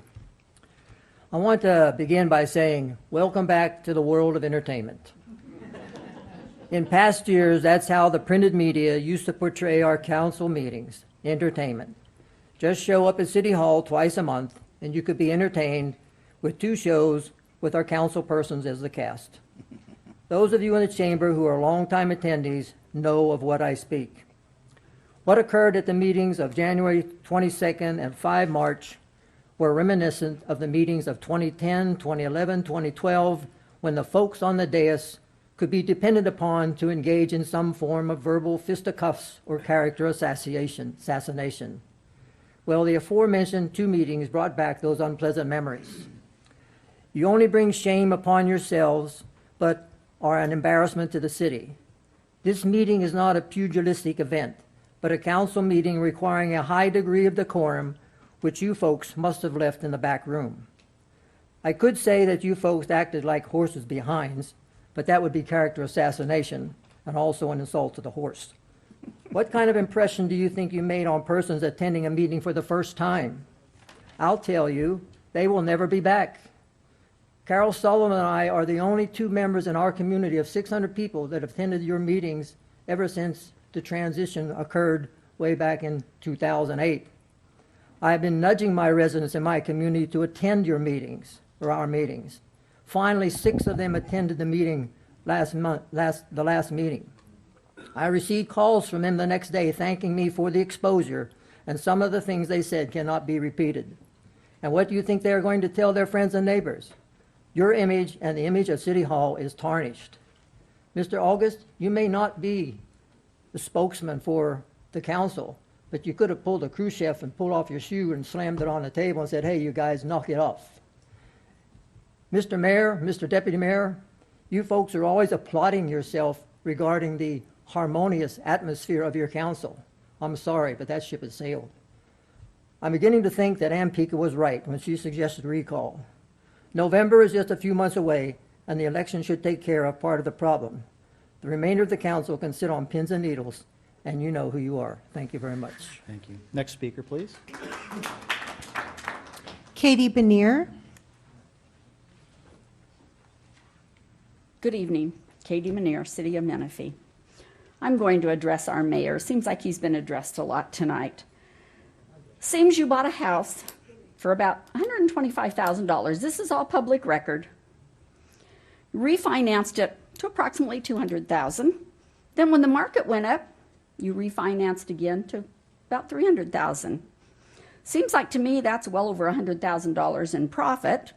You've since done a short sale on that property. A short sale is done when an owner can't afford to make the payments and it is a hardship. How can it be a hardship when you pocketed a profit of $100,000? I believe that is fraud to claim that it's a hardship on your home to put it up for a short sale. Or maybe it was a shady deal like so many others you do with a realtor. Now you are renting a property for more than your house payment would have been if you'd stayed in the original house you bought. I guess it's a status symbol to live on the lake. The lake. Everybody here loves the lake. Contaminated soil and all, they love the lake. Your short sale has hurt the property value of other people's homes. I hope you realize that, not that I think you really give a rat's behind either. I don't appreciate it, and I don't think any of the other citizens in this city should appreciate the fact that their value has gone down because you lowered yourself to do such an act. Excellent. Thank you very much. Next speaker, please. Dean Wetter.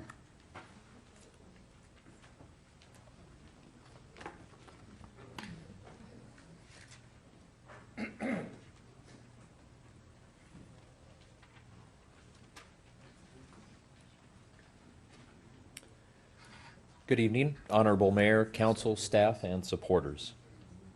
I'm Dean Wetter, and I'm insanely proud of Valleywide Recreation and Park District and its staff. I'm also proud to be its general manager. I'd like to first start and express our gratitude to Deputy Mayor Edgerton and Councilmember Denver for their presence at last weekend's opening day at Wheatfield Park. The city was well represented by your presence, and Valleywide staff and Menifee residents appreciate your support. Secondly, I wanted to announce our upcoming fundraiser called The Weekend. We celebrate the 24th year of this event, and this event is instrumental in supporting our programs, parks, and youth sports scholarships. It is also a good time to learn more about Valleywide culture, meet community leaders, and simply have a great evening.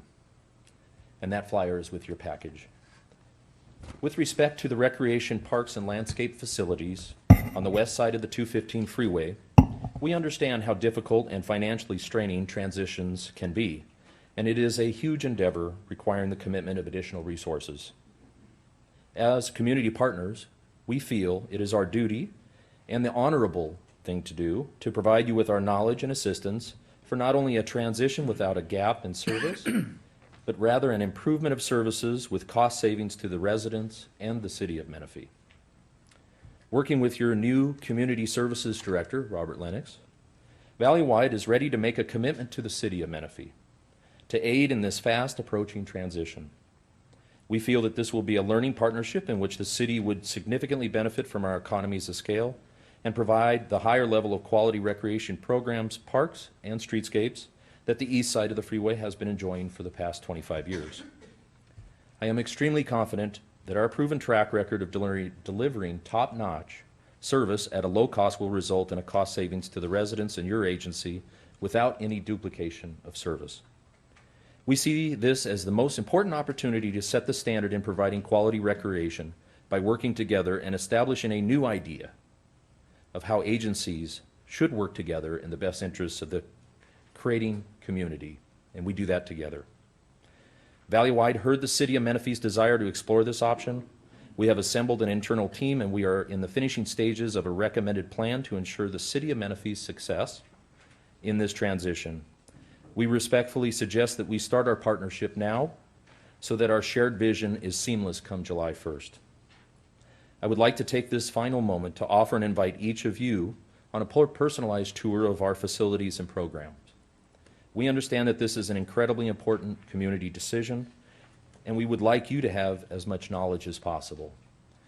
As part of your document, I've also included a 6-page supplemental that shows our programs. Thank you. Thank you, Mr. Wetter.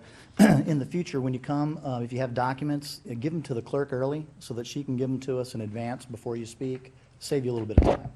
My That way pleasure. we might be able to have a look-see at it before we actually start the meeting. That'd be my pleasure. Okay, Thank you. thanks, Dean. Next speaker, please. Chuck Reuter.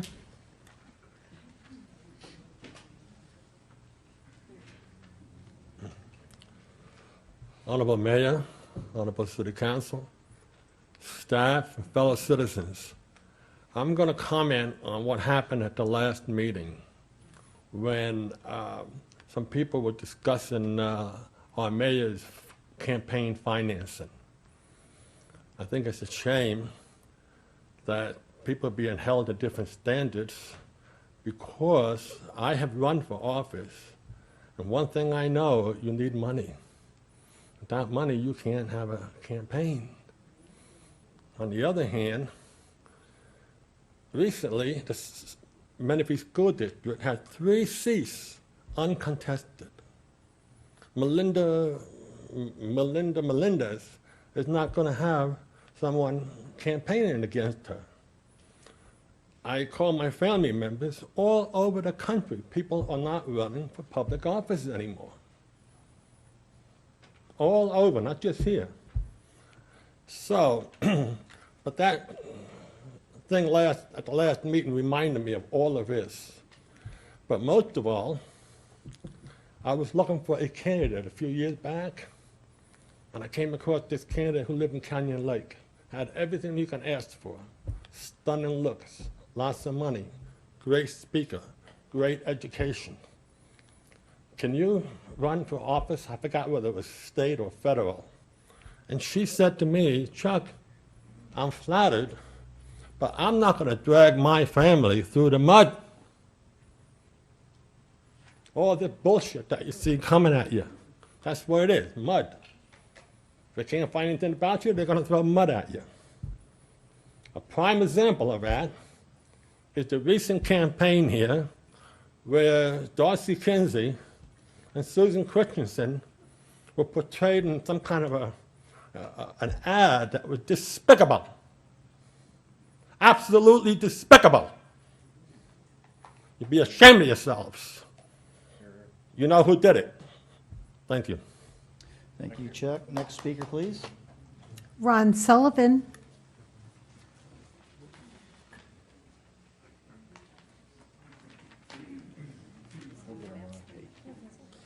Yes, Ron Sullivan, 28068 Orange Grove Avenue in the city of Menifee.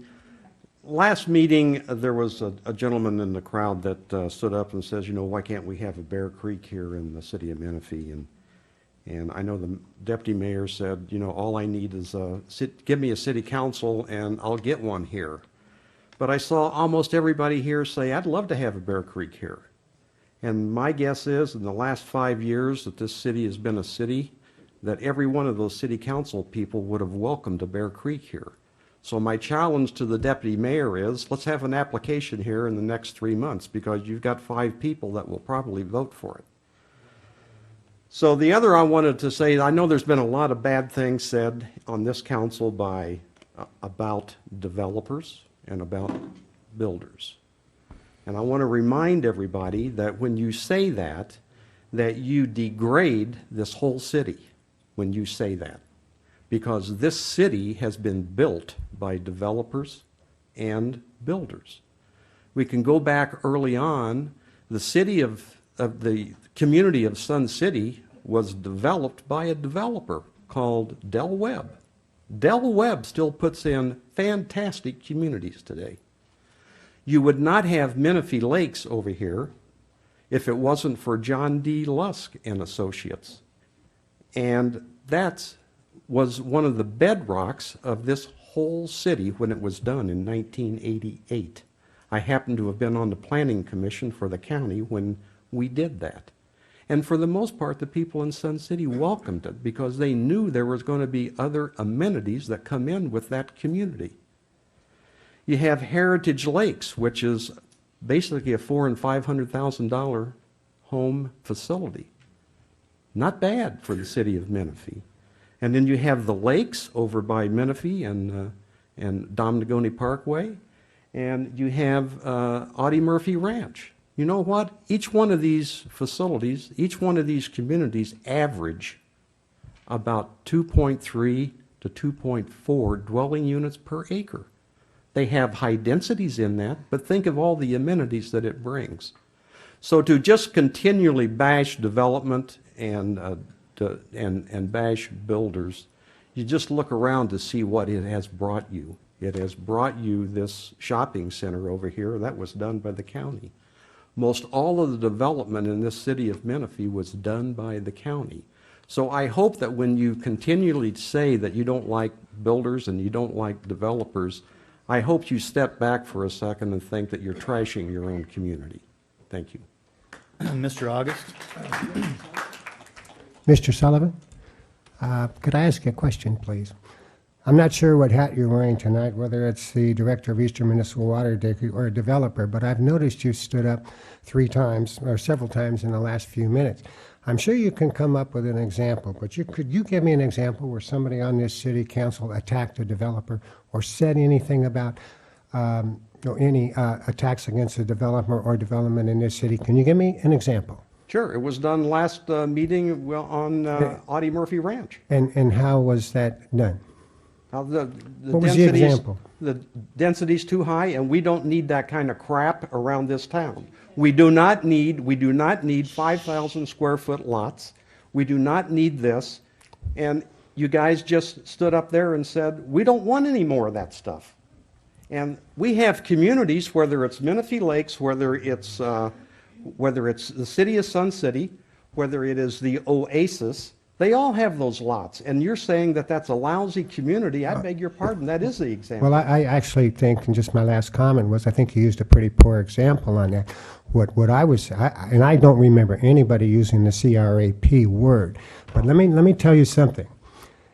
All we were voting against, Mr. Edkin and myself at the last week, was the addition and the increase of 5,000 square foot lots on what was previously approved. There's a big difference.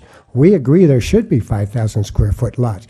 We were voting against additional 5,000 square foot lots at the expense of larger lots. So I please correct the record the next time you speak. I did not attack any developer. This city cannot grow without development. Well, I'm glad you agree with that. I do. Thank you, gentlemen. Next speaker, please. Louis Mazie.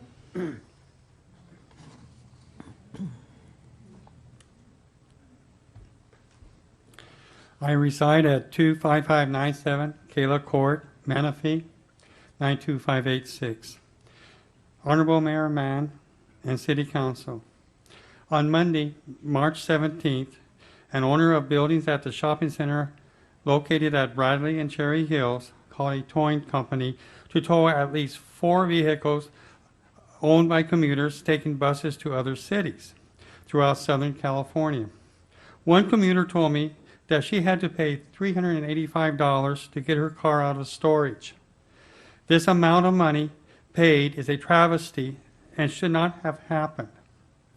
Because of this incident, my long-term questions have unfortunately come again to the surface.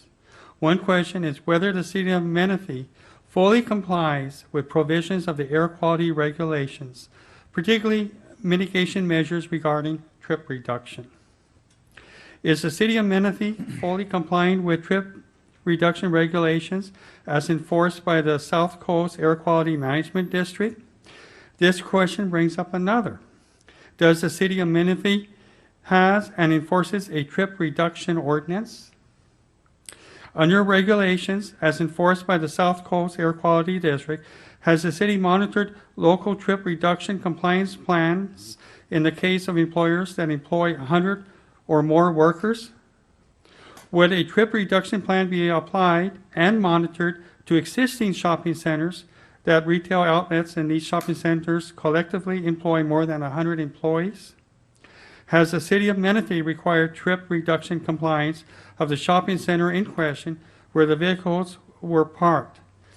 If there is not a compliance plan, why didn't the city require one, particularly when new businesses obtain recent permits from the city? Finally, does the city have right in parks lots?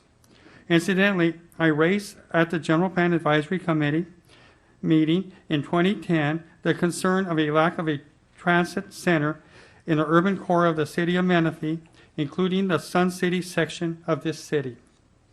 Commuters could park at a transit center without fear of towing. This concern was further raised in my California Environmental Quality Act response to the City of Menifee General Plan Final Environmental Impact Report. Again, what response does the city have in pursuing trip reduction plans? This includes my comments. Thank you for the opportunity to present my comments. Mr. Mazie, do you still work for the planning department at the county of Riverside? I have fortunately been retired for a year and a half. Okay, but you had during your time at, this is not a public, I'm just curious. During the whole time you worked with the county in the planning department, you had some say in the RCIP for the Menifee Valley. I was To a degree or to an extent or not, or a lesser extent. It's been more than 10 years since I've been a project planner for some of the developments in the city of Menifee. And if I recall, I don't know whether it's shopping centers here in Menifee or throughout Southwest County, but if I recall correctly, is that there were considerations of requiring park and ride lots in some of the commercial developments. Okay, thank you. Next speaker, please. Tom Thurman.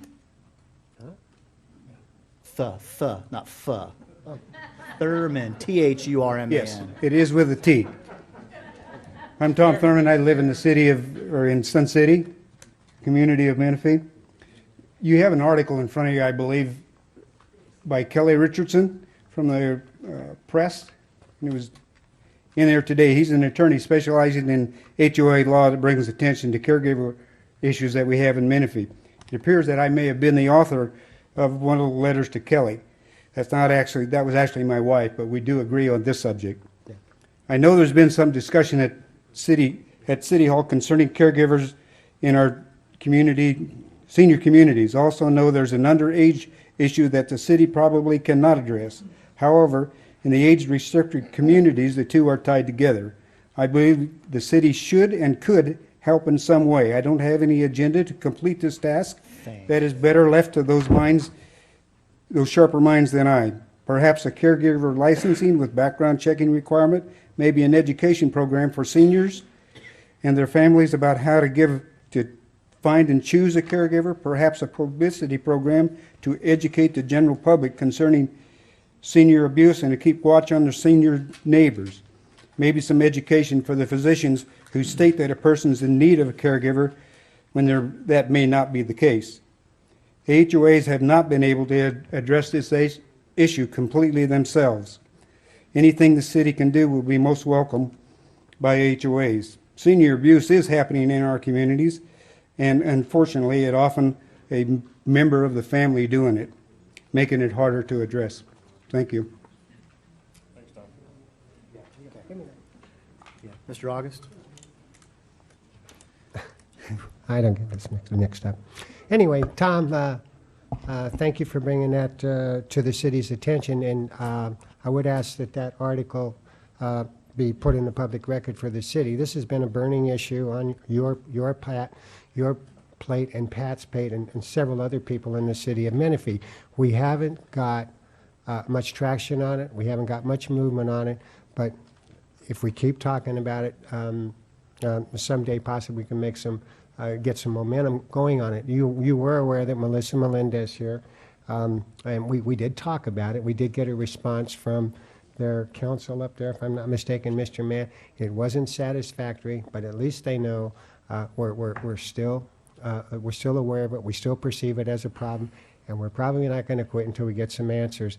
But I would hope that we put that in the record, and we can maybe refer to that at a later date. And I thank you for bringing that up, and we'll just keep giving it some lip service and keep trying. Thank you. Next speaker. Roberto, is it Canales? Canales?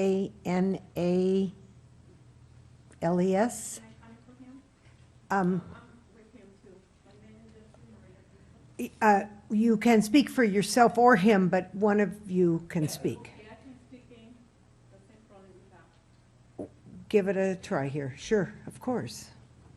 So Maria, oh boy. Kreutzer, thank you. Wow, it's not fun to be here. It's my first time coming here, and my language is not well in English. I hope everybody understand why I coming here. My husband supposed to come here. He knows English more, but he's in the hospital right now. I live in Menifee and 32663 Tucker Road, Menifee, California. And I lived there for 17 years. And I have some pictures here. I take it for my street. Do I give it to you, Mayor? Why don't you go ahead and speak, and if you're dealing with a I'm not road, done. give it to Mr. Smith. He's our city engineer. Okay. Thank you. I hope everybody understand what I say, because it's hard in me in English, but You're doing fine. okay. My street where I live is so horrible, and I call into the Menifee City many times. Told when it's raining, we're having a little hard time to drive in there. Broken cars, we have to take our cars to fixing all the time, and it's horrible. When I live there, going through to my driveway, there's a big rock, and the way there is sticking up, and it's miserable there, living there in the street there. And we thought maybe the Menifee City helping to us, because I see some tractors from Menifee City helping in Evans Road, and maybe we can get a help in our street too. It's on Tucker Road. And I have a neighbor next to me there, and he already sold the house. I know. Nobody like him there because he caused trouble there for the street there. And digging dirt what he's not supposed to do. And the house where this neighbor is moving out, he's making a big ditch long. When it's raining, the water coming through to my driveway. It's in the middle. It's making big hole, and I had to put rocks so I can go through there. and I called before Menifee City coming here. It's a Menifee and Murrieta, and I report that to Murrieta. And Murrieta say it's legally what he did it. But later with Menifee City coming here, I report that here, and they told me here it's illegally that. And still the ditch is there. I don't know if they can fix it that. And we be happy. And I talking to my neighbors to come in here today. They don't have the time today to come here because they coming late for work. And I stop before I come in here and say, hey, can you go to the meeting, please? We need help. They say, yeah, but we tired right now. But I tried to come here today with my neighbor. We glad is Menifee helping to us for that. We needed the road fixing with dirt. It's no pay road, it's okay, but we need to fix it up. Could you clarify for our staff, what's the name of the street that you live on? Tucker? Tucker Road. Tucker Yes. Road. Okay, if you would please, Mr. Smith is going to talk to you, get your phone number. He's going to be able to assess. It may be a road that we don't have any responsibility for. So with that being said, Mr. Smith, our city engineer, will address that with you separately. Do I still have a little minute? Of course, yeah. Okay. I have neighbors there. My property is the 3 acres. I working hard, cleaning out my property, making nice. So nice, my property, but we have another neighbors there.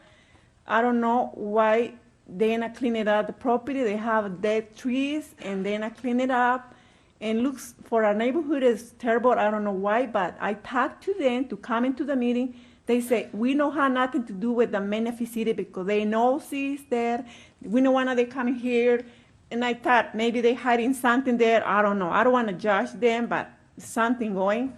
And they're dirty. They have those kind of wires around. That's illegal, I think. So those kind is dangerous. And they have those two. I don't know if I bring the picture of that today, but and it's 2 neighbors. They don't have nothing to do with the Menifee City. Okay, there's a complaint process for that. You can address that with Mr. Smith as well, and he'll refer it to the right person. Yeah, and there's another pine is in the same street where I live. Is some pines is illegally there. Now why to go through to the Yeah, house? we understand. Okay, Yeah, I'm thank you. done with talking right now. Or Yes. Yes. Because you told me. You did a marvelous job, so don't think that we understood every word you said. Okay, Okay. is be helping for us or no? Yes. Yeah, well, we'll talk, Mr. They Smith start is, working. They start he's the one that'll take care of it for you. Thank you very much, Roberta. Next speaker, please. Red Sullivan. No, you need to come to the mic. I've given her a mic.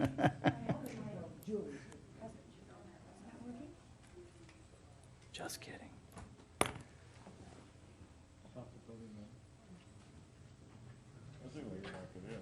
I take screen. Okay, can you hear me? Yes. Okay. This is Red Sullivan, and I'm the president of Menifee Sun City Concern, and I just want to back up on Tom's comments about caregivers. For those of you who aren't aware of what we do, we have a program called Outreach, and we have 2 sets of categories. One are caregivers who have to be licensed.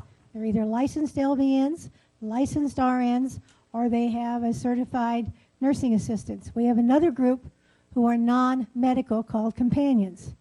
All of the people in our group, whether they're outreach or whether they're a vendor, have 100% background check. I don't have any felons. You cannot have anything on your record. These people are checked, they're followed. The nurses who are our caregivers, because caregivers have to be licensed and or certified, actually go out and see the patients, they follow them. We have charts on all of the patients, and we treat it as a very professional thing. So if you're asking, if you want to be sure that you're getting a caregiver that's properly licensed, has background checks, and is checked frequently, then please call us, because we already have this. We've been doing this for 40 years. And I am updating this to the fact that I have 4 different insurance companies working with us, and Medicare is going to come on using our caregivers. So this is already in place. If you're getting somebody from an ad in the shopping center that's on a bulletin board saying, I'm a caregiver, I'll come take care of your family, then you're going to have to do the checking on the background check because they're not working for us. So I really want you to know that is in place with Menifee Sun City Concern. And anyone who calls, they get an outreach nurse that goes out, assesses them for mental, physical, home environment, and then they make recommendations as to what type of care they may need. They only may need a companion who drives them around for errands or straightens up the house. If they need medical workup, then I have nurses who will follow them weekly, monthly, as often as necessary, and they are licensed by the state of California. Thank you. Mr. August? Well, and thank you for those comments, Carol. We talked about this a little bit earlier, and like most of the other things I do, we kind of dropped the ball on it.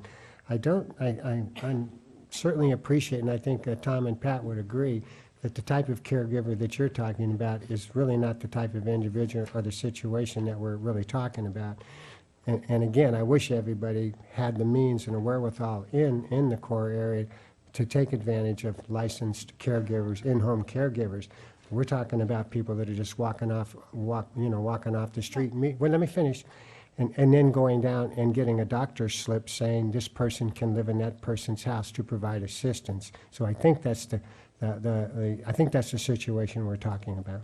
But that's the one that's going to be very difficult for you to control. Absolutely. Because that's free enterprise and the right to have a job. Mhm. And this is why I've said to several people who have called me because they've had problems with quote-unquote caregivers who are not licensed, don't have background checks, please call us. We have it in place. And we will certainly work with the city to find a better way to make it work. Because there is a big difference between a caregiver and a companion. And unfortunately, most places do not understand. Now, I can go out and take care of somebody, and I can give them their medicine, and I can do all of this stuff and call myself a caregiver. But I'm not, because I don't have a license. And we need to really work on separating companions from caregivers. Yeah, I appreciate those comments, and I would agree, most doctors don't understand that as well. So, and that was in Tom's article today, so Yeah. anyway, No, thanks. Anyway, but we'd be glad to work with the city to take care of it if necessary. Thank you. Next speaker, please. I believe we have covered all the speakers for our public comment section. Marvelous. We're on to council member updates and comments. Council, do you have any updates? Deputy Mayor? Thank you, Mr. Mayor. Just a little clarification on what occurred last week. I really appreciated Adrian Peters' comments, the chap who represents Audie Murphy Ranch, and also Ron Sullivan, I think, and somebody else. I think it was Mr. Grant who was concerned about the acrimony you see up here on the council, and that's a fair comment. Just as an aside, I would say I wish I weren't that old, but I was there when the Brown Act originated. And when the Brown Act originated, it was handled a lot differently than it is now. It is so pervasive. If you were to try to run a company today, with the people in the company having to yield to the Brown Act, every company would go broke. You literally, it's very difficult to, if you can't get together and discuss with your colleagues certain things, and also it generates misinformation.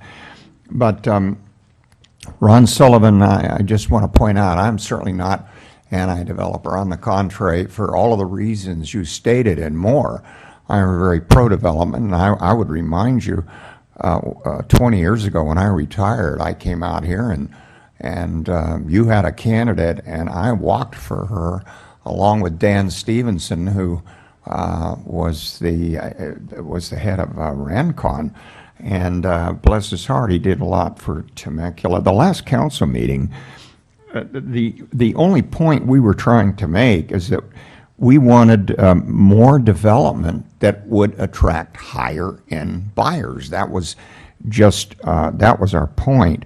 We wanted higher-end buyers because we're trying to increase our sales tax, and we're trying to increase our property tax. Oftentimes, you can take the same amount of property with high density as you would with a lower density and end up with less tax because of the services the city has to provide for higher density projects, so that you end up with a net profit on your property tax where you have less density. That's not always the case, but according to the League of Californians, it is usually the case. So again, the point was we just wanted to try to get lower density in some situations, to try to get developments that attract higher end buyers. When you have an agenda item, sometimes you have two choices. You can vote yes or you can vote no. When you've got a project, and the Audie Murphy project is a good project, it is not the project maybe that some of us would have chosen if we could have worked with the developer in the beginning. I say we, meaning the city, with a policy that was clear from the council.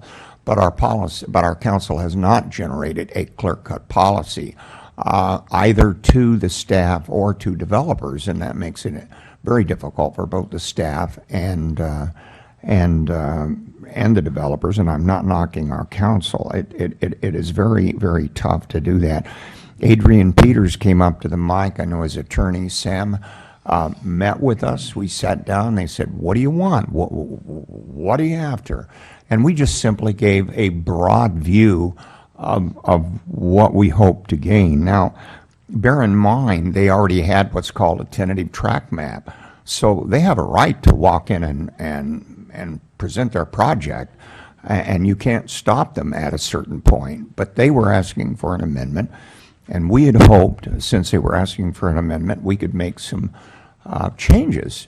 And they were fabulous. We met. They had a super attitude. We tried to clarify what we were after.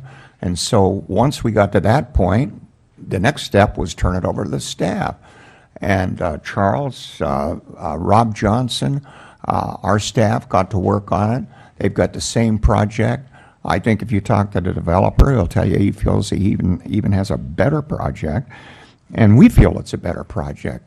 Now, bear in mind, when somebody already has a tentative track map, they're not going to reinvent the wheel. There's very narrow area that they can work in. So, you know, it isn't dramatic, but it is significant, and it is better. And the reason that we're looking for these higher-end buyers is simply for the money. We had a meeting today with infrastructure and the maintenance of roads, and it cost a lot of money. We have police. We do a great job with our police department, but we're understaffed with our police. In other words, if you had the kind of community that people really want, they would more often see a black and white go by. That gives them a sense of comfort. We have people in this town who don't have very much, and sometimes they demand more services, and that costs money. So if you really want to help the people who don't have much, you have to have the money to be able to help them, to do something for it. And code enforcement, you don't want to generate most of your money in a city by fees on businesses. That's not business friendly. You're going to have to charge them some fees. But again, the cities that are really profitable get their money from sales tax revenue and from property tax. And that's all we're trying to generate. And I think a lot of our flap and our misunderstanding is, and maybe I'm a great deal to blame, is poor communication rather than being that far apart on our image. I don't know of anyone up behind this dais, and some of them I've had strong disagreements with, but I don't know of any of them that doesn't want a better Menifee. And, you know, it's just how we're going to get there. But I wanted to extend my thanks, my really strong thanks, Adrian, to you, and to Sam, and to Brookside and Brookfield and the group for being, you know, willing to meet with us. We're very pro-development. We want the kind of development we think that's going to make a better city, particularly for the kids that are in school today. I'd love to be younger, but I'm old enough to have seen a lot of cities deteriorate in the Los Angeles area, and it had to do with planning and what they did after the city existed. And we're at a critical area now, and we really need to think of our kids and what they're going to have in the future. And to really build a nice place, we need more money. So we want to bring some people in here who have the money. And thanks again, Adrian, and thank you again, Rob, for helping us on that. I really appreciate it. Mr. Denver? This has been quite an exciting couple of weeks since our last meeting. I'm sure the mayor's going to speak about the mayor's roundtable on the 13th. And I don't know that I've told you, Mayor, but I've had a half a dozen contacts from some realtors who really felt that was a great meeting. The realtors all met and discussed Menifee housing, and they really enjoyed that meeting. We had Student of the Month. Greg's going to, I'm sure, talk about it too. That was great. This time we went to Murrieta, to the Sizzler restaurant. Decent food and 4 great kids. On 315, the rural cleanup at the with the Cub Scouts, our local pack cleaned up the area all around the rural clubhouse, that duplex thing, and that was wonderful for them. They all donated materials, all donated time, and it's beautifully done. Even donated the water course, tractors, everything donated by the Cub Scouts and their parents and stuff, and the businesses around there. Wheatfield Park on the 15th, I think, softball league, it was mentioned. Little girls, well, from 3 to 18, played softball, and I don't know how many games were going on. Deputy Mayor and I were there. It was a great time and to watch all those kids play, and we politicians were nice and short when we talked, and it was really amazing. Then after that, we had the Hollywood. We had a deal down at Wilson Creek with the Boys and Girls Club, a fundraiser, and that was great fun too. I'm sure the mayor's going to talk about that Congressman Calvert came to our city on 318, and I enjoyed being there on that. Thank you, Mr. Denver. Mr. Furman? I also went to the Student of the Month, and I always enjoy giving Grandpa's Pearls of Wisdom to the young kids. It's kind of fun. I have another thing that kind of bothers me a little bit. A month ago, Colin McNee was at the podium there, and he assured the council that the businesses in the rural community were only being investigated when there's a complaint. And Rob Johnson also, he chimed in and from the DS and pretty much said the same thing. And then 2 weeks after that, a business up in Romaland got a cease and desist order, and I questioned the first line in the notice of violation. It says the city of Menifee is actively enforcing the Menifee Code. Now, in a matter of 2 weeks, something happened here that all of a sudden they turned proactive.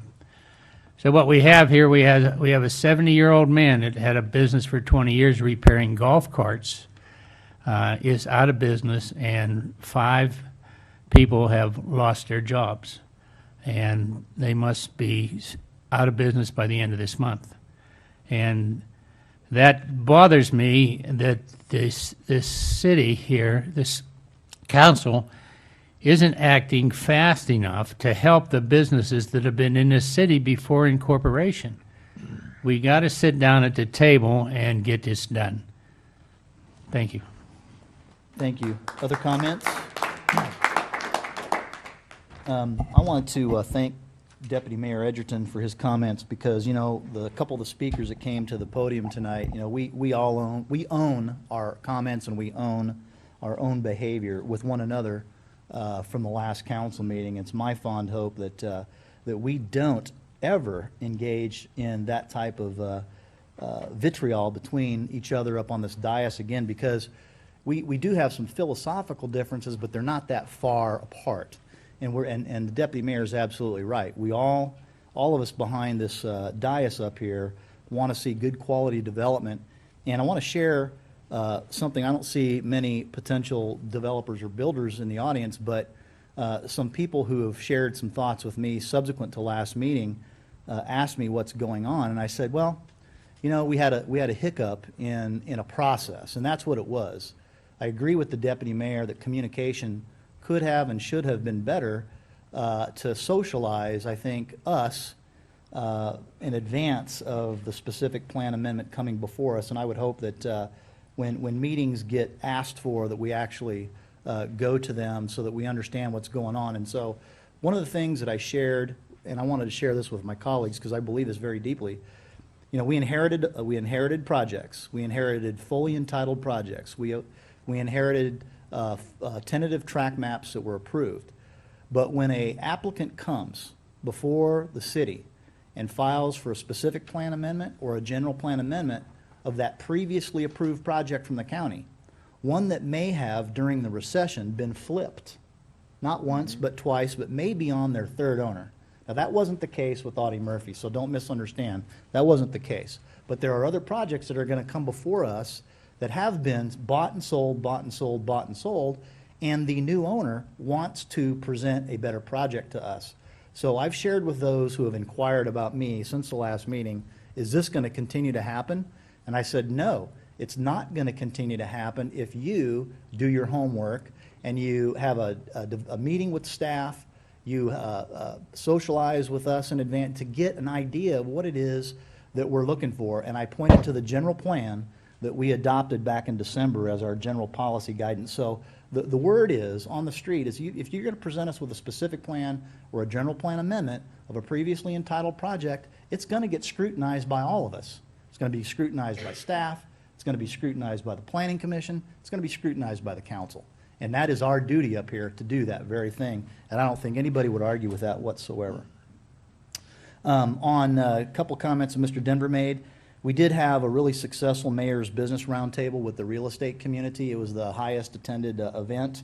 Next month, the deputy mayor and I are hosting the final installment, at least for this round, with some restaurants in the city to get their input. And I too got a positive, overwhelmingly positive feedback from the real estate community on what the city's trying to do, especially with their economic development plan, business incentives ordinance, and trying to grow the community and bring in amenities in general that we all want to do.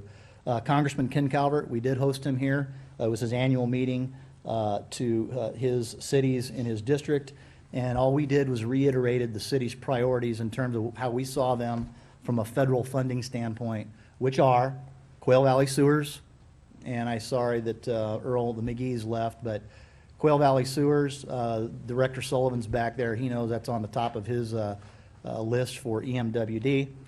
Scott Road, federal highway dollar funding, and then the Line A project, which is the Homeland Romaland Master Flood Control Project. So good things all the way around. And of course, today, one of the most exciting things that happened in the city of Menifee is the Menifee Road Missing Link Project is open. It will open up today. We did a ribbon cutting ceremony at 3 o'clock, and we all know how important that's going to be to traffic circulation on the east side of town. So kudos to staff and for the council for putting forth a policy to make that happen. My final comment is, unless there's any major objection from the council, SB 69 is the latest introduction of restoring our VLF bill, our VLF money, and there is a hearing with the Senate Governance and Finance Committee on March 27th, and all 4 mayors are planning on going to attend that committee hearing. Unless there's a major objection from my colleagues, I intend to go to that. Mr. Deputy Mayor. Well, just in reference to your comments, Mr. Mayor, I'm sure the whole council is very supportive of your trip. And I think in the future, just to make sure that there's no misunderstanding when any of us travel, I think it's appropriate that we get support from our council. And usually you have some legitimate reason for going, so I can't imagine why a council wouldn't support you or any one of us on the council wants to travel. And I think, once again, to reiterate what you were saying about last week and the last council meeting, was that sometimes somebody says, well, if it's a no vote, you're against the project. We didn't want to put a yes vote. You can't say no to somebody who already has a tentative track map. Obviously, a no vote meant an extension of negotiation. It didn't mean no to the project. And lastly, along those lines and what Councilman Furman was talking about, you don't have a really nice city unless code enforcement does their job and keeps it clean, etc. But you don't want to send them out either with the idea of trying to raise quotas or raise fees. That is not business friendly, and that hurts us. I'm not saying that's what we're doing, but I think there are people out there who have that perception, and the council needs to probably review that. Once again, we want to make our money from sales tax revenue and property tax, not off the backs of fees, only the fees that are absolutely necessary. Thank you, Mayor. Thank you, sir. Any other comments from council? Very well, on to the consent calendar. We have agenda item 10.1 through 6. I believe we have a speaker or two on the consent calendar. Madam Clerk, we'll take those speakers now. Thank you. And Pika?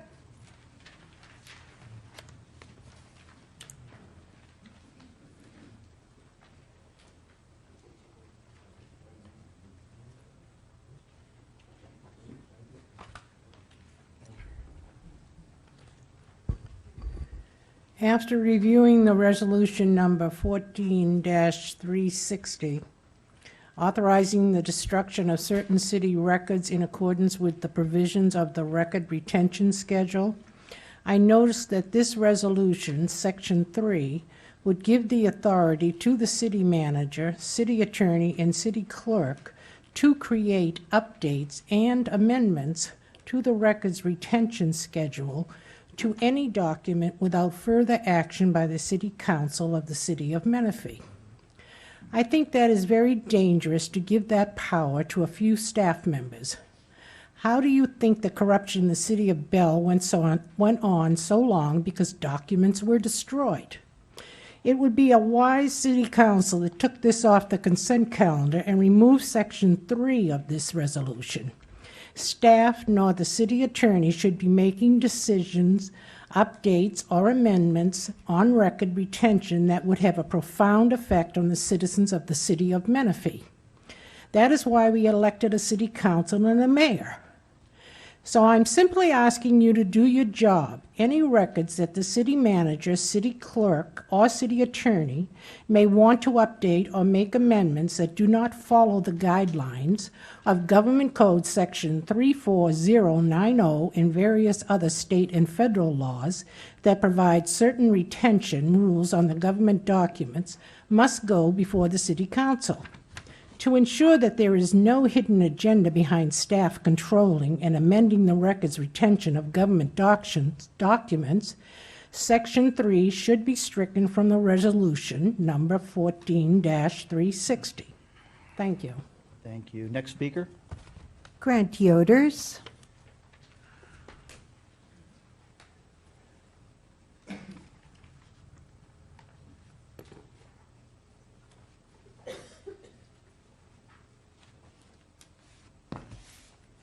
Good evening once again. Grant Yoders, Community of Sun City. My favorite part of the agenda, the consent calendar, specifically the warrant register. I'm not going to challenge any particular item tonight because I get stonewalled at every meeting. I want to address a couple of responses that you made to me at previous meetings. Mr. Denver, your comments were that if I were looking for answers, that I could go to the finance director. Don't you think I know that? The purpose of the question I asked was for you to give me an answer which you couldn't. But you always vote to approve the register. And to prove my point, at the January 22nd meeting, when Pete and I both questioned you folks about the legal expenses, you all admitted that you had no idea what was included in the $45,000 worth of legal services, but you all voted to approve the register. Mr. Mayor, you told me that it would take too much time to respond to my concerns or to pull the registrar for discussion. Since when is transparency a time-consuming issue when dealing with taxpayer and city funds? When you did feel a response was warranted, you referred to the city manager. But I guess time was not an issue at the last meeting when you folks engaged in a prolonged and embarrassing tirade on the dais. This, I suppose, was justifiable city business. Mr. August, you are not off the hook either. You said to me, quote, that I was just one person, that I did not matter. but you of all people know that one voice does count. Let me remind you of the 4 years that you were on this side of the dais with the good guys, and the many times you stood at this lectern and as one person addressing the many issues you did not agree with or the councilperson's remarks that you took umbrage against. And remember the April 12th, 17th meeting in 2012 when you were dismissed from the meeting because of your valid outburst. I want to read and remind you of your press release of August 10th, 2012, when you decided to run for city council. Quote, I have very strong feelings on the way government should interact with the public and what role it should be serving the public. It's not to hide, conceal, cover up, or bury in the consent calendar that which the public has a right to know and should know, or to bring serious issues out at the last minute, discouraging thought and debate. I believe decency, diversity, and debate are pillars of good government. I want to hear from the people of Menifee because I know that's where good solutions come from. I would hope that people of Menifee stay informed and continue to speak out. Vail, California happened because no one said anything. I am running because I believe we can provide better government to the citizens of Menifee, and that would include an informed citizenry whose voice must be recognized and addressed. Trust equals transparency and accountability. How soon we forget. You must be surprised that I kept this press release, but you never know when it may come back to bite you in the butt. Next speaker, please. Those are all of the speakers on the consent calendar. Thank you. Are there any items being pulled from consent tonight, council? Mr. Furman? I'd actually like to pull 10.4. It's 34 pages long, and I don't think the council really has had time. I'd like it postponed for the next meeting. But So you're asking for 10.4 to be pulled and Yeah. then to be held over until the next meeting? yes, Is there any objection from council? So ordered. 10.4 is removed from consent, held over to the next meeting, staff. Deputy Mayor, I'd like to pull 10.6 for a brief comment. thank you. I would entertain a motion to approve the balance of the consent calendar, which includes 10.1, 10.2, 10.3, and 10.5. So moved. May I have a Second. Roll call vote, please. Yes, Your Honor. Councilmember August. Aye. Councilmember Denver. Aye. Deputy Mayor Edgerton. Aye. Councilmember Furman. aye. And Mayor Mann. Aye.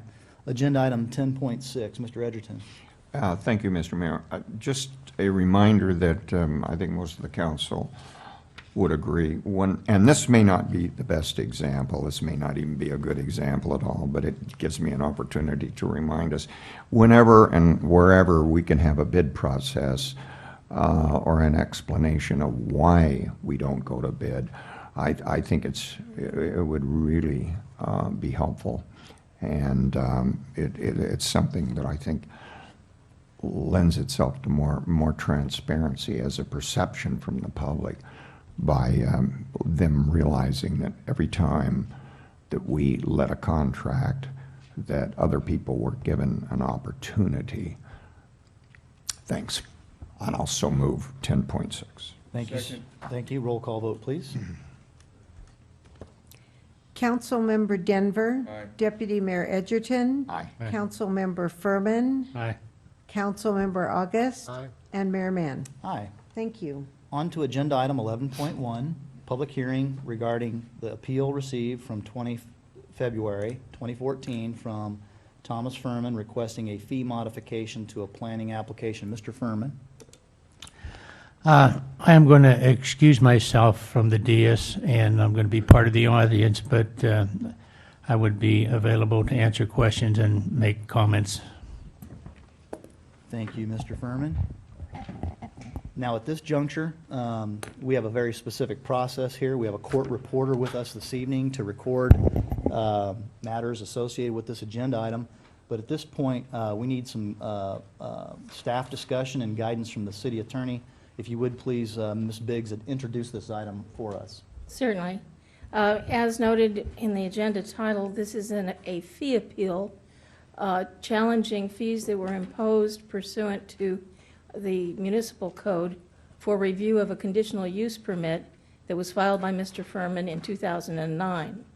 The matter comes before you because of a new issue that arose in January that revitalized this particular fee issue, where Mr. Furman was given notice that he has the right to appeal.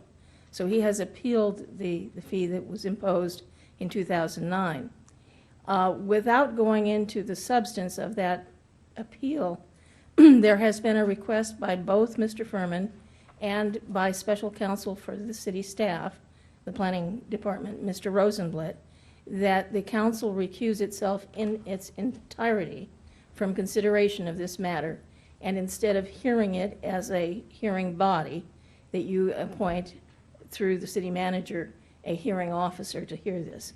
The code currently states that in a fee appeal like this, the council is the hearing body unless the council appoints a committee or an ad hoc committee to hear the matter.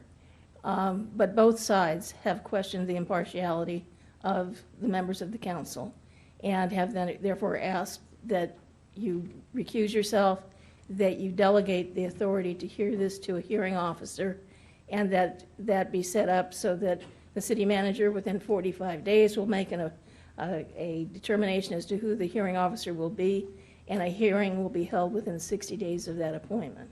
So that is what has been, that's been what has been recommended by special counsel for planning. Mr. Furman's original request has asked that the council delegate the authority to the planning commission, and that's an alternative as well. But both parties have asked that the council recuse yourself. And for the procedures this evening, we will hear arguments from the planning staff and Mr. Furman on that issue prior to opening any public hearing here, because if you are not going to hear this, you should at this point make that determination one way or another.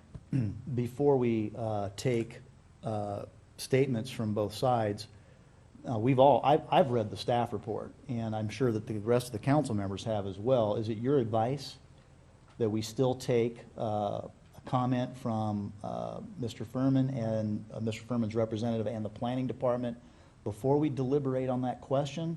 Or if we feel that we have enough information to make a decision, we can do that now? No, quite frankly, you have before you a question from both sides as to the impartiality of the panel. So before you make any decision, you need to deal with that question. All right, very well. Mr. Edgerton, do you have questions about procedure here at this juncture? Yes, in reference to the council recusing themselves, and having been a member of a council where we did sit in a quasi-judicial capacity before, you would usually not abdicate that. But in this case, we have a colleague on the council, and that, I assume, is the primary reason for that. Secondly,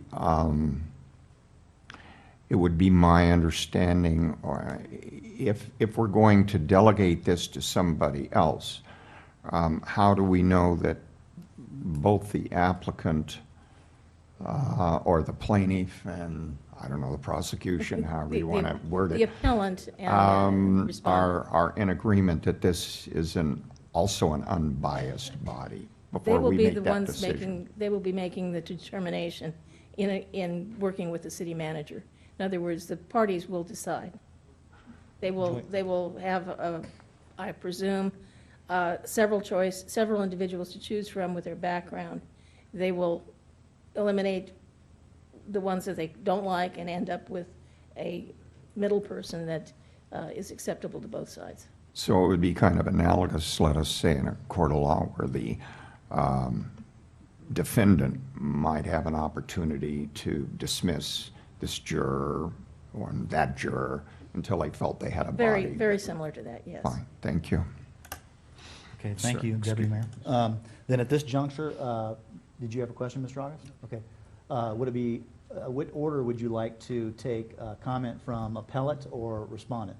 The appellant should go first. The appellant has brought the matter to your attention. Very well. We'll take comment from the appellant. Representative for Mr. Furman. And Mr. Furman is appearing as a private citizen before you Yes. in this hearing. Thomas Furman, private citizen. I agree with all the recommendations that staff has brought forward. And I believe your council has too, but I don't want to speak for him. Thank you, Mr. Furman.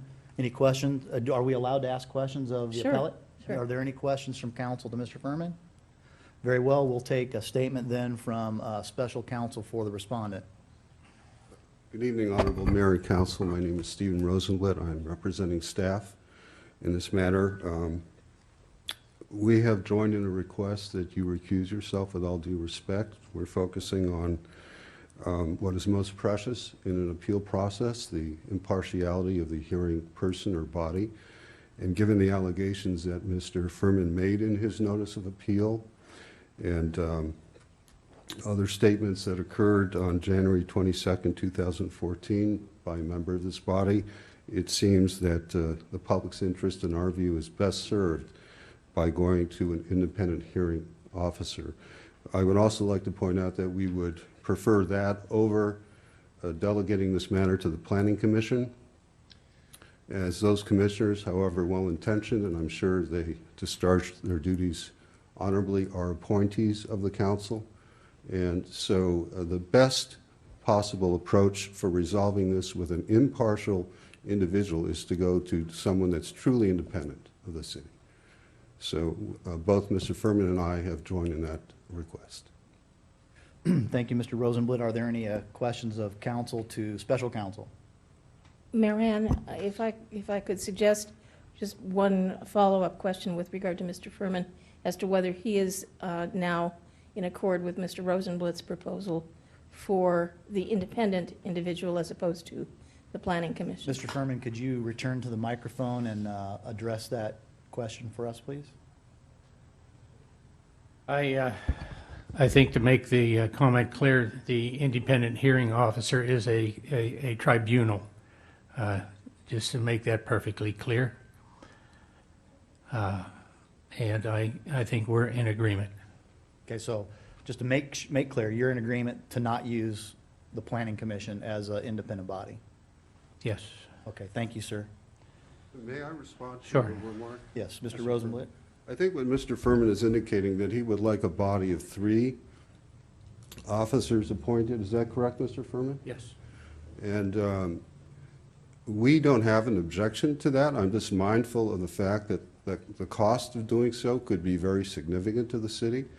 So as counsel for staff, we would be perfectly fine with 1 qualified independent individual. And Ms. Biggs has indicated that that process would, I guess, include Mr. Johnson identifying individuals that I guess would be acceptable to both sides. Well, So I if we know- can assure impartiality with 1 person, I'll let Ms. Biggs comment on the issue of whether 3 are needed. Well, I know, having done administrative law proceedings before, I've argued countless cases for workers' compensation appeals and several other employee dismissals in the corporate world. There are people that do this for a living. There are retired administrative law judges, there are arbitrators, there's firms that do these things and provide this service. And so I just know that they're out there. And there are individuals that are retired Superior Court judges as well. There you go. Mr. Denver. My question is that I know you can't answer exactly, what might be the cost of one, we're into this thing for $100,000 already and going up. What would be the cost of 1 person? What might be the cost of 3? I couldn't even venture a guess. I don't know what those individuals charge by the hour. I'm just unfamiliar with their services. We've made Anybody have a an estimate of perhaps $5,000 for a single individual, assuming a one-day encounter as opposed to a protracted thing. This is really about the fee. It is not about anything else. So It is did about I return of hear the you fee. say 5,000 for one? If that were true, would it be 15,000 for another? The total amount of fees being asked for here is $8,000. There's something really illogical about this? Let's not argue the merits of the case. That's not what we're here for. We haven't opened a hearing. To me, the cost is irrelevant. To me, the cost is irrelevant to make sure that Mr. Furman has a fair appeal hearing. And that's what he's asked for, and that is what the respondent's counsel has asked for. Are there any other questions from counsel to the speakers before we bring it inside the rail and have a discussion on the merits? I Mr. would like one more comment. Yes, sir. Please proceed. Mr. Furman. Kind of in response to John Denver's question, okay? Now, this actually is an effort to create a wrong that's happened over quite a few years, all right? Now, the deposits I'm asking, the city already has my money. Mr. Furman, I want to call a halt to testimony on the substance here. What is Oh. before the council is just who's going to hear this. Okay, Thank all you. right. I was going to give an alternative resolution. But if you don't want to hear that, well, that's fine. We're not there yet. Mr. Edgerton? Well, if I understand it correctly, there is some difference between the attorney representing the city attorney and Councilman Furman in that he does want 3 persons as a judicial body as opposed to 1. That appears to be the case, and that's then for you to discuss and decide. Any other questions from council to the 2 speakers? Hearing none, let's, I have one. I can't decide whether it should be in the council or out, but here, if we were to decide something other than 3, what will be the obligation of the 2 parties? Do they have to agree to what we decide, whether they agree or not? No. You have authority currently to hear the matter. You have been asked to recuse yourselves because of a perception of bias. How you recuse yourself and what you do in terms of appointment of an independent hearing body or person is up to you to decide. That's not a decision for the participants here. They must deal with whatever your decision is. Did I hear you say that we could decide 1, 2, or 3, and they would have to go along with it?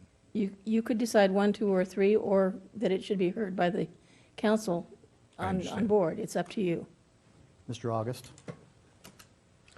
Question, should the council decide on 3, does that mean the respondent and Mr. Furman have to agree on all 3 people? And if they have problems in reaching an agreement, would that not be probably additional cost for the case? I don't know that there would be additional cost because there would be no time for the 3 individuals involved. In other words, there wouldn't be any charge for that time. Right, But there would be staff time involved, and certainly it would be a complication. And attorney's costs involved as well, to monitor the process. Well, yes. Okay, all right, thank you. All right, council, we're inside the rail for the discussion on the issue of specifically referring this matter to a independent hearing officer as requested by both parties. What say you? Mr. Mayor, this issue has, in some form or another, been before the council since 2008. It's been a long, long process, and there's been a lot of maybe misunderstandings, a lot of hard feelings, et cetera. I think once this process is over, and this is only part of it, but once this process is over, I think we all want to feel like we've done our very best. And the defendant wants 3 members to be in judgment, and I think that would be the most honorable position for us to take, and I would strongly support that. Just to correct the record, it's an appellant, not a defendant. And just for the court reporter, So is your motion then to refer the matter to the city manager to contract for a body of 3 to serve as an independent hearing panel to hear the appeal, of fee appeal for Mr. Furman? Yes, I was in discussion, but if you want a motion, yes. I would like to yes. entertain him. Is there a second on that? Second. We have a motion, a second. Roll call vote, please. Did you get enough of our motion? To obtain an independent hearing officer, 3 independent hearing officers, and have it not heard by the city council. Is And that that it correct? be determined by the city manager. Determined by city manager. Councilmember Denver. No. Deputy Mayor Edgerton. Aye. Councilmember Furman. I'm sorry. Excuse me, please. Councilmember August. Aye. Thank you. And Mayor Mann. Aye. Thank you. Motion carries. So we have a process now. That item is over. Is there, what we're going to do is take a very brief recess, and we're going to stay up here as we recess so that Mr. Furman can join the dais and so that the court reporter can gather her equipment and depart the chamber. Unless you want to sit here and listen to us, continue. Just for the record, at this point, the public hearing has not been opened. The council no longer has jurisdiction, so this matter is no longer open to discussion. Thank you for that clarification.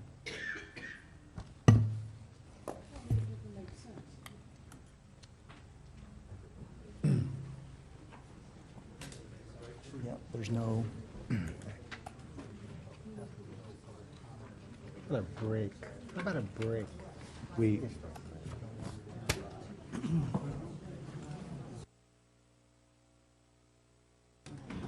And they determine.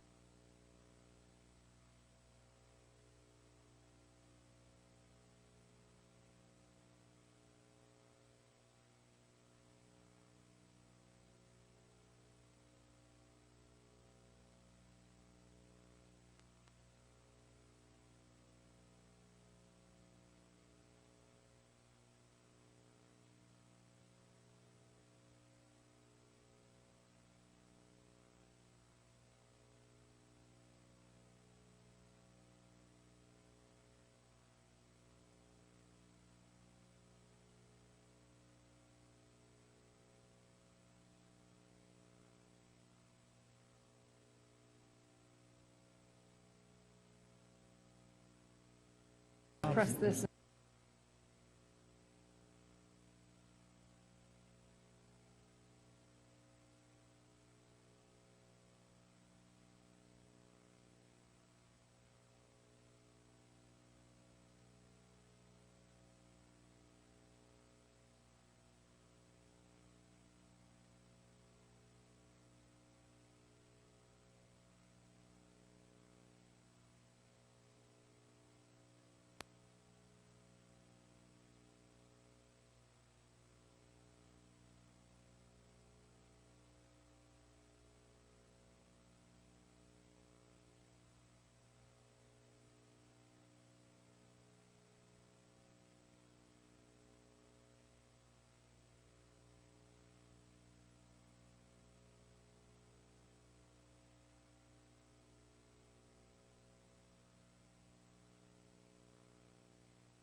the city council. I'll call the Menifee City Council back to order. On to agenda item 12.1.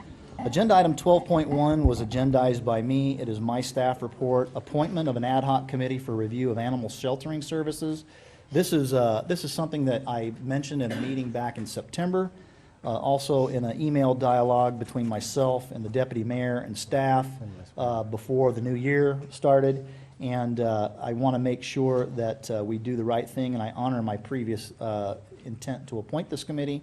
And I hereby appoint Deputy Mayor Edgerton and Council Member August to the Ad hoc Animal Sheltering Services Review Committee.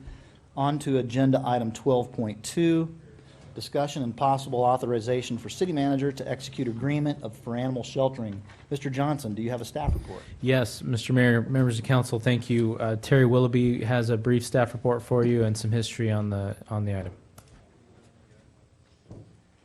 Good evening, Mayor and council members.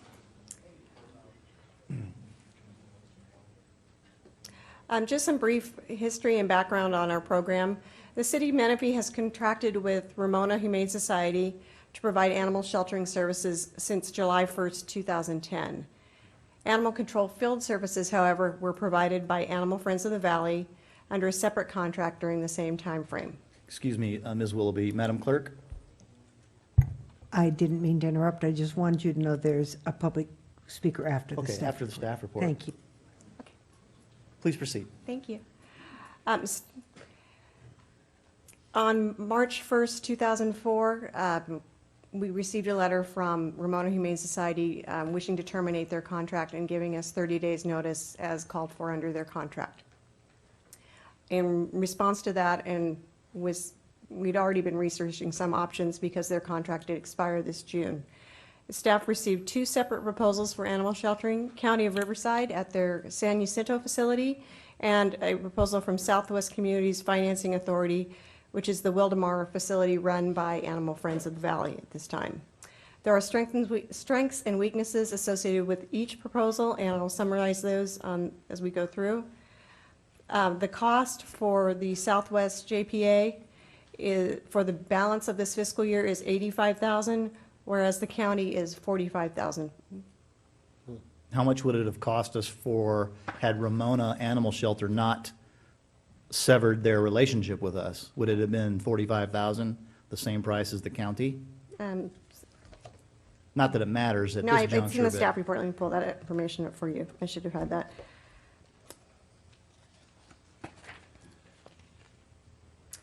It would have, we expected it to be about $43,000 Okay, for thank you. Ramona for the balance of the fiscal year, and that's in the fiscal impact on page 2 of the staff report. Thanks.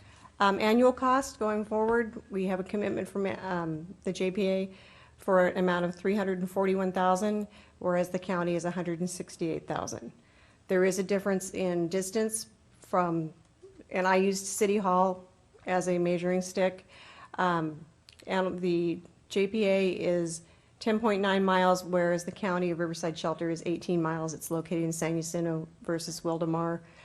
Time in minutes, Wildemar Shelter would be 17 minutes, whereas the county facility is about 33 minutes. Public awareness, the JPA and Animal Friends of the Valley currently provide our animal control services. The public's already aware of them. They will continue to provide animal field services through June 30th of this year. That's when their contract expires. I don't think it would be any transition. The public already, I think, looks for their animals there because they provide the field services. If we go with the county, we would have to do some advertisement and promotion and let our residents know that that's our new sheltering facility. Space, there's about 5 cities that are already using the Animal Friends of the Valley facility, like Elsinore, Canyon Lake, Murrieta, Temecula. So our animals would be in addition to these, the existing animals, whereas the county, this is a new operation with plenty of space available at this time. The only contract they have right now is for the county unincorporated area. Recommended action is for you to discuss the two options and authorize the city manager to execute the agreement for the period of April 1st through June 30th, 2014. Thank So you. I'd be happy to take any questions. Mr. Denver? I'd like to ask you some questions if I could. Sure. Did I hear you say that if we were to go with Animal Friends, that one of the choices we have is we go Animal Friends to carry the animals to the Ramona, which is not now available, but it's the county facility? Correct. What would happen, because until June 30th, the animal control services would still be provided by the Wildemar facility. That's who does it now. Currently, they pick up the animals in Menifee, and they try and return as many animals to their owners during the day, same-day service. At the remainder of the day, they transport the remaining animals that have been picked up over to San Jacinto, to Ramona. So in this scenario, if the decision was made to go to the county, they would transport to San Jacinto still, but to the county facility. So is it fair to say that if we went with that choice, have Ramona Animal Shelter do the local animal shelter pick up the animals and take them to the county facility, it would be about the same cost as the arrangement is now to go to Ramona? Correct. We estimate it would have cost $43,000 for the balance of the fiscal year for Ramona. The county cost is $45,000 for the rest of this fiscal year. If we were to give it all to the local group, then the extra cost might be as much as $100,000 a year? On an annual basis, it would be more than that. 120,000 extra dollars. Correct. So I would try and make the argument that what we ought to do is have the animal shelter pick up the animals as they do now, and instead of taking them to the Ramona shelter, I would propose that we take them to the county facility, which would be $100,000 cheaper than what it would be if we had animal shelter just do it all. And if I could interject, I would like to propose, we would like to bring this back at June 30th to look at it when both we'll do the sheltering contract now and look at field services at a later date to consolidate. But we could deal with that issue later. Mr. Furman? In our contract with Animal Friends of the Valley, do we not have a couple of officers that patrol the city here under Yes, contract? and they will continue to do that through June 30th. This is only the sheltering. This is not the animal control services. Okay, so we'll still be paying Animal Friends of the Valley for that service. That's absolutely correct. All right, so, This is just the housing of the animals.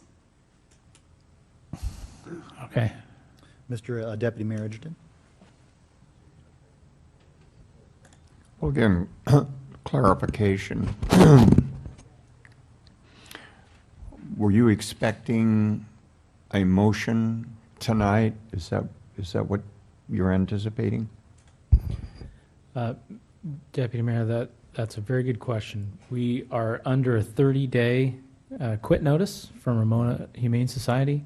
Therefore, on April 1st, if we're not able to extend that at any point in time, our animals will not be sheltered. Well, that's not terrible.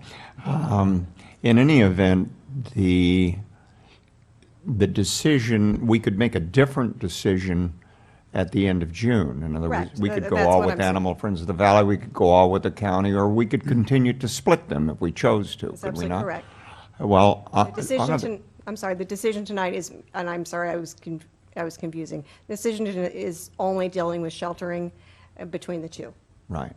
Well, then, if I understood Councilman Denver's proposal, and I assume perhaps that was a motion, if it was, I'll second it, in that we stay with the Animal Friends of the Valley, picking up our animals until June 30th, and that they transport them to the county shelter. That was my intention, while I did not clearly understand it. That was, in fact, what I meant. Okay, well, then I'll second that motion. We have some additional questions of staff, and then we have a public speaker or two on this item. So that motion will stand for now while we have more questions. Mr. August? Mr. Mayor, I'm going to go along with you. I think we're jumping the gun here a little bit.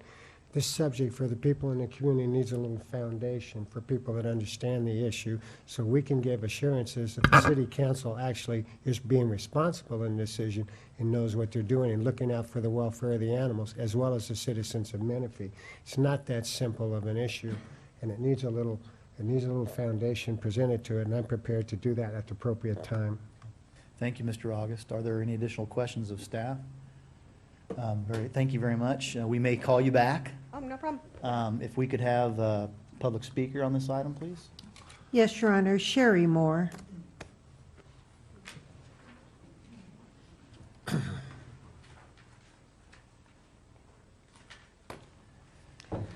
Honorable Mayor and City Council, thank you for having me here this evening, as well as citizens of Menifee. I've been a resident of Menifee for over 15 years, and I own animals myself. I love them dearly, and my main concern is that the citizens of Menifee and their pets get the best possible sheltering scenario. And I'm a librarian, it's my profession, so I try to base my decisions on facts that I'm able to discover, not just on what people have said about various agencies. So I come to you today with some information that I put together based on what I was able to discover about the county, new county facility, their policies and procedures, and also those of Animal Friends of the Valley. And it's my opinion that the Menifee pets have the best chance of survival, being able to be reunited with their owners, adopted out, or taken in by a rescue organization if they end up at the county facility. If you look at page 2 of your packet, I've got some statistics here that clearly shows the new county shelter in San Jacinto is not taking in nearly as many animals per year as is Animal Friends of the Valleys. The previous speaker mentioned that the Animal Friends has many contracts, and an issue for me is overcrowding of the shelter AFV. The more animals you pack in, the more at some point in time you're going to have to euthanize. And we want to give Menifee pets and their owners the best chance to be reunited or find a new loving home for those animals. If you look behind page 2, you'll see some statistics here that I had to grab from the AFV newsletter. It's kind of hard to get statistics on intake, live releases, and euthanasia because they do not publish their data on the website as the county facility does for all the cities and for all the county shelters. So as best I can determine from the AFV data, approximately 5,500 animals a year are not making it out of the shelter alive. If you look at the county facility, there's not a whole year's worth of data here, but you can clearly see that the numbers are in the hundreds that are not making it out. So most of the animals are making it out of the county shelter. Another issue for me, because I've seen many injured animals in the city of Menifee, and when they're picked up, you know, they end up in a shelter.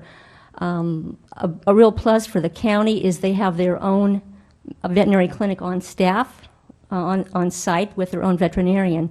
So we can be assured that animals that are hit by cars or injured will be able to be treated at the county facility and within a timely manner. So that's a real important issue.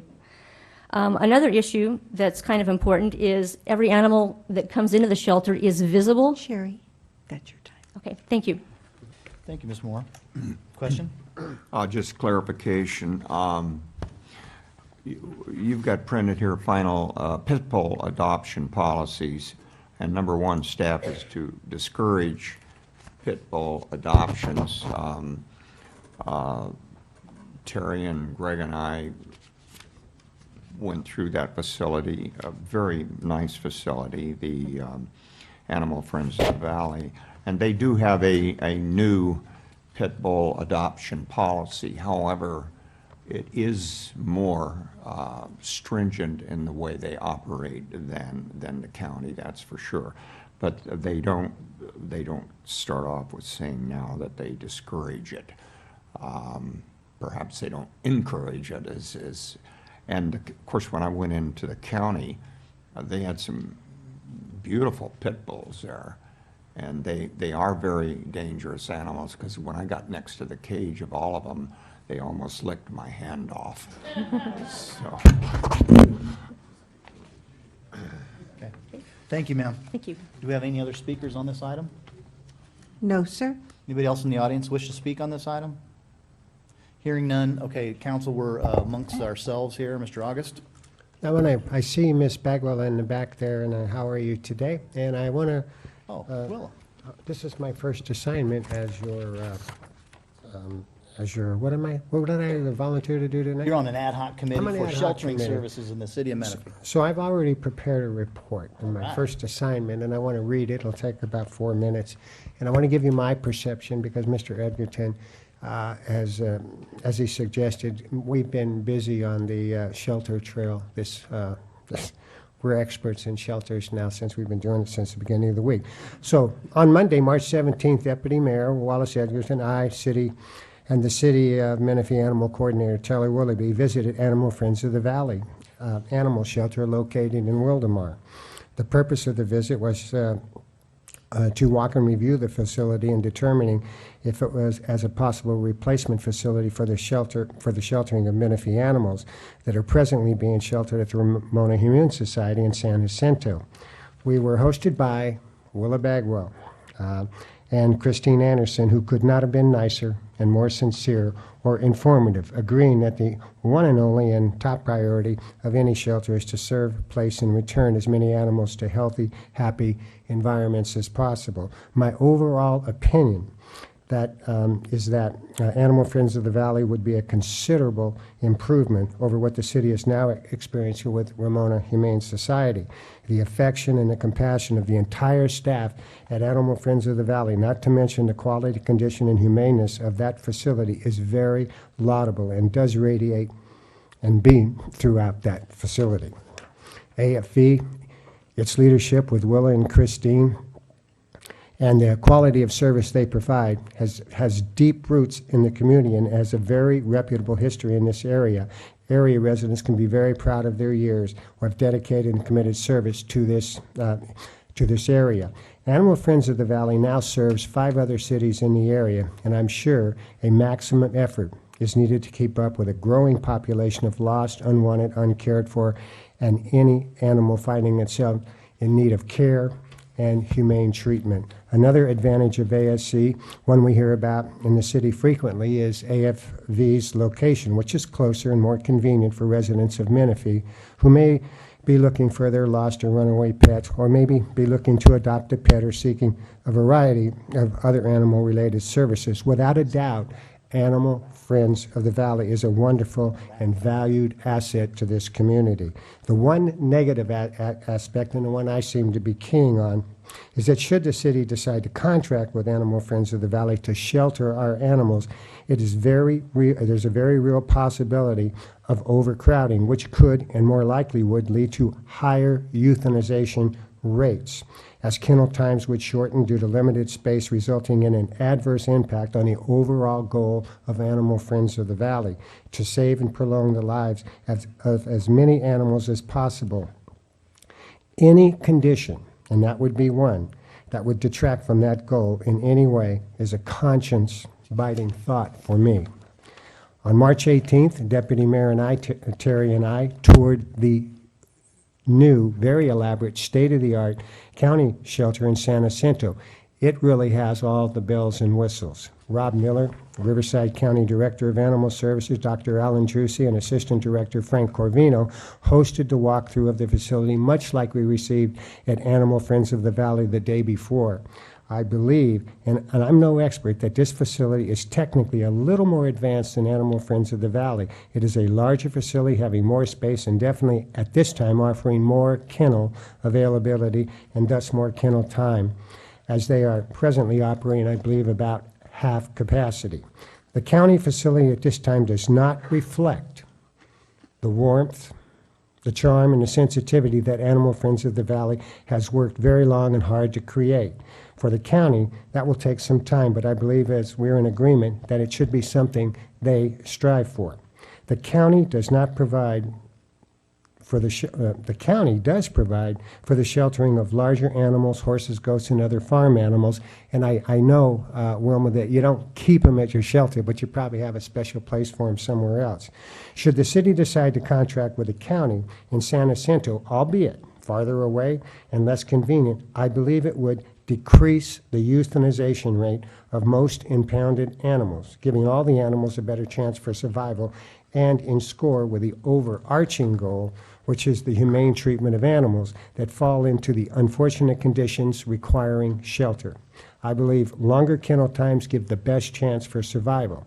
In conclusion, and I call out to all the animal people, the shelters in the city, people of the city government, that whatever decision the city arrives at, whether it be Animal Friends of Valley, the county, Ramona, a combined effort is needed to do whatever it takes to reduce the number of animals that are showing up at our shelters. And Wilma is very, very serious about it, and I know Mr. Allen is, so we really need to get together and do that. And that's my report, Mayor. Thank you, Mr. August. Well stated. Mr. Edgerton? Yeah, although I would add, Greg, I thought the county, as I pointed out when I went by the pit bulls, they really were very warm and friendly. But I just wanted to make two points. I have a daughter who lives in San Diego and comes all the way up here. She's a rescue person, and so she knows a lot of the rescue people up here, and I don't know much about it other than she's always on my case about why don't we do more. And I'm a delegator, and Greg was new on the council, and I said, Greg, why don't you grab this issue and go with it? That way I can get some kudos for my daughter. You can do all the work. And I really want to thank Councilman Greg August. Behind the scenes, this guy has put in so much effort on behalf of our animals. And on the staff side, Terry Willoughby was just absolutely fabulous in putting in so much time. We went in there and complained about this or that, and she came back and said, hey, I've talked with these people, I've negotiated with those people, I've got these facts, I've got this evidence. Terry, thank you. So I know some people don't like credit, but I really think that moving forward at this point, most of the credit should go to Greg August and Terry Willoughby. Thank you, Mr. Mayor. Mr. August? Thank you for reminding me, Mr. Mayor, and I would be extremely remiss. The person that has really carried this for the city and did all the legwork, and she's busted down the walls of the famous JPA, the Joint Powers Authority, and she got into it and got them to work with the city. So that's the person that deserves all the credit. She's a real animal lover, and she did all the legwork, and we gave her the torch, and she carried it. And Terry, I want to thank you, and you know how appreciative I am of you. Thank you. Thank you both for those comments. I appreciate it. Thank you for the staff report, and thank you, Willa Bagwell, for being here tonight, Executive Director of Animal Friends of the Valley and Menifee resident, if I am not mistaken. And the county guy. Stand up, sir. Hi. Tell everybody hi. Mr. Miller. Thank you both for being here tonight. So I just want to ask Mr. Johnson a clarification before I give it back to Mr. Denver to restate a motion. My understanding of the staff report and what you're asking the council to give you tonight is a temporary authority to contract with one of these two entities to backfill the remaining contract for the fiscal year that Ramona has left us short with their decision to sever their tie with the city. And the decision before us is to either use the county service or the AFV service for that sheltering function specifically. Is that correct? That is correct. All right, so Mr. Denver, would you like to restate your motion? My motion is pretty much what has been said, that is that we contract with the county to replace our involvement with Ramona Animal Shelter. To June, Through okay. April Till June. 30th. Through June, Yeah, to June April. 30th. June 30th. Yeah. Is there a second on that, Mr. Edgerton? Second. Very well. Can we have a roll call vote on this, please? Yes, Your Honor. Deputy Mayor Edgerton, Councilmember Furman, Aye. Councilmember August, Councilmember Denver, Aye. and Mayor Mann. Aye. On to city attorney reports. We have nothing special to report this evening. Thank you. Mr. Manager, city manager report. Thank you, Mr. Mayor, members of council. I have several items tonight. The first one is that we've started construction on the Cherry Hills Boulevard median project. You can see it here in the upper right-hand corner is the contractor's rendering. This is the one that's going to be between Bradley and Sun City Boulevards. and you see on the top left what it looked like, on the bottom left what it started to look like, on the bottom right what it's continuing to look like. They have forms up and they're pouring concrete. So that will come with the Sun City Community of Menifee pilaster on each end, and Adame Landscape is doing that work for us and doing a fine, very quick job. Along the lines of the Audie Murphy Ranch project, Can I just ask a Yes, quick, sir. with, this is completely off the subject of the median improvements in the core. When are we getting to the median landscaping on Newport Road widening? That is under design build right now. And Mr. Smith can give you some Just dates. a swag but, of when. I think we're a little ways out on that. Okay. It's in the process. A little ways is good enough. All right, thanks. Couple months, hopefully. So despite the Planning Commission recommendation, the council took a tie vote, no action. We're just talking now about the specific plan amendment for the zone change and the zone change on the Audie Murphy Ranch. Obviously, both actions were required to move that those two tracks, so no action was taken on either matter. So currently, the way things are working, the applications are technically suspended. They are neither approved nor disapproved. And as Mr. Deputy Mayor pointed out earlier in his council update, we've had several discussions back and forth between staff, the developer, and the developer with Deputy Mayor and Mr. August. And I just wanted to put things in perspective that staff, when it comes forward, there was an issue with a resident that came to the mic that said that, we just approve everything that a developer brings. Staff's job is to recommend approval if the land authority matches the general plan. We can't recommend not approving a project that has a land authority to do and build what they want to build in the right general plan designation. So that's why staff would recommend that type of a project. What we don't do and what we can't recommend denial of is a project based on quality. So we can't, as staff, make a determination based on quality.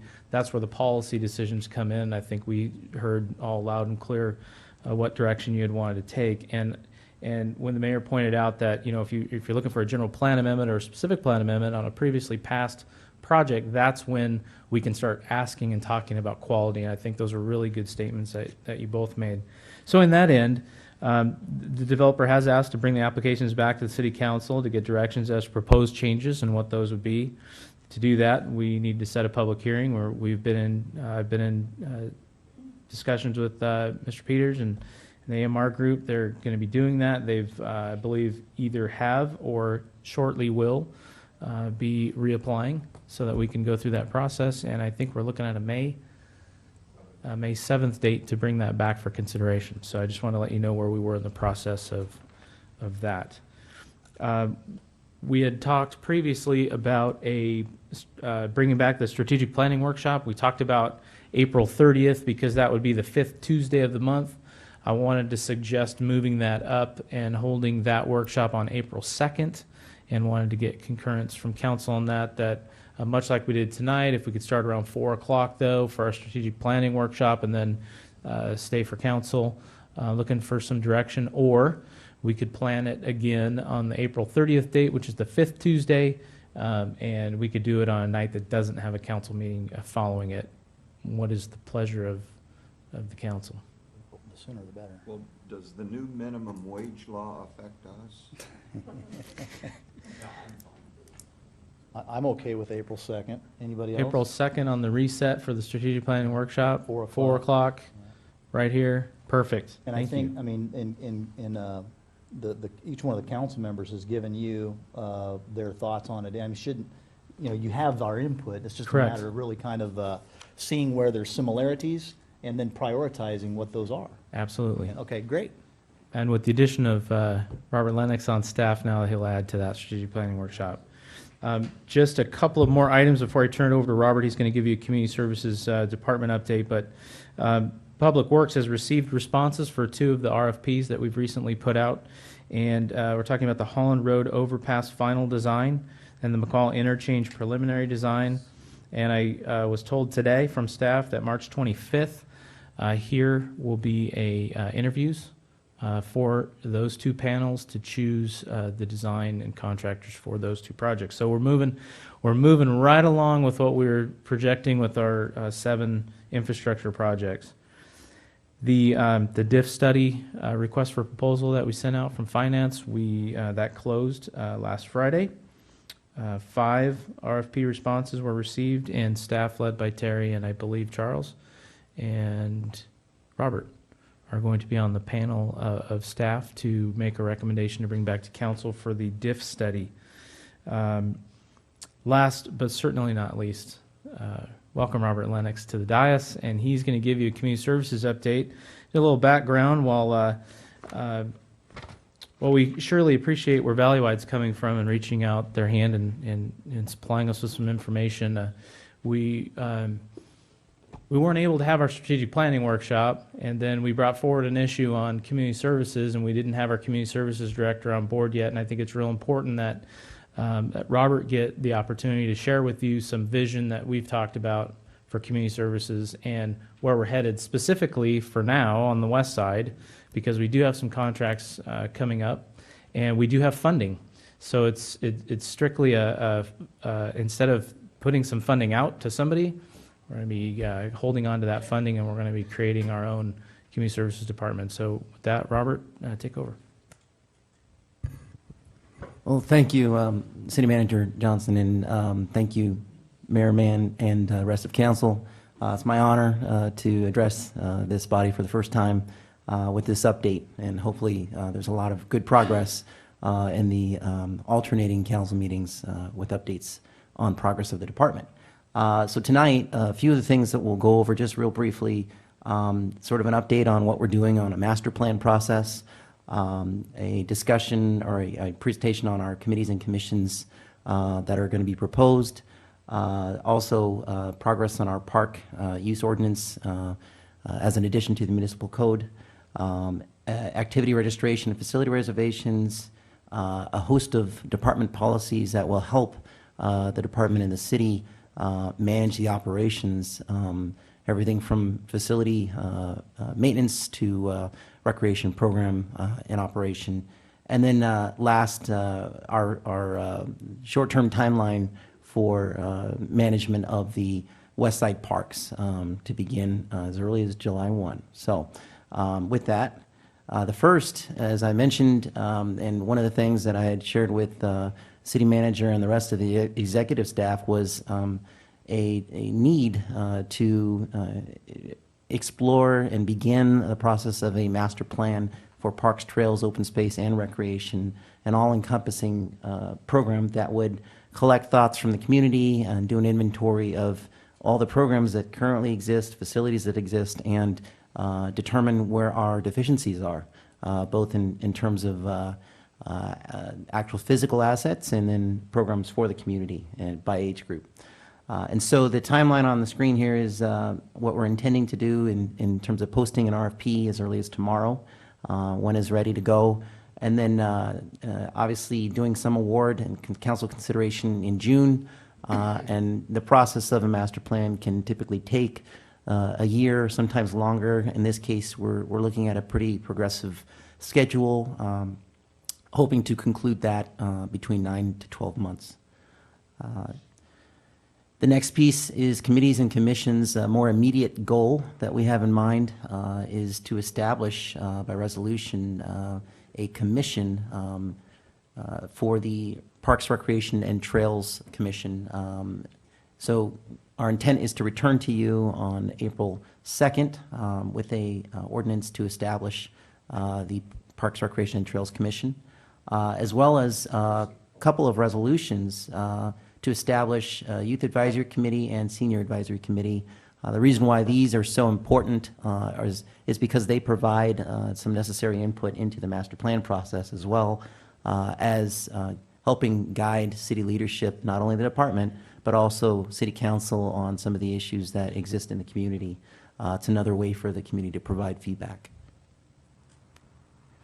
As I mentioned, park ordinances are really the sounding board for how we regulate use of parks. Currently, the city is utilizing whatever was adopted from the county since the incorporation, and those are fairly limited right now. And so most cities, if not all cities, have a dedicated code, an ordinance that or chapter within the municipal code that regulates the use of parks in every facet. And so we're proposing a first reading at the May 7th meeting and then return at the May 21st for adoption.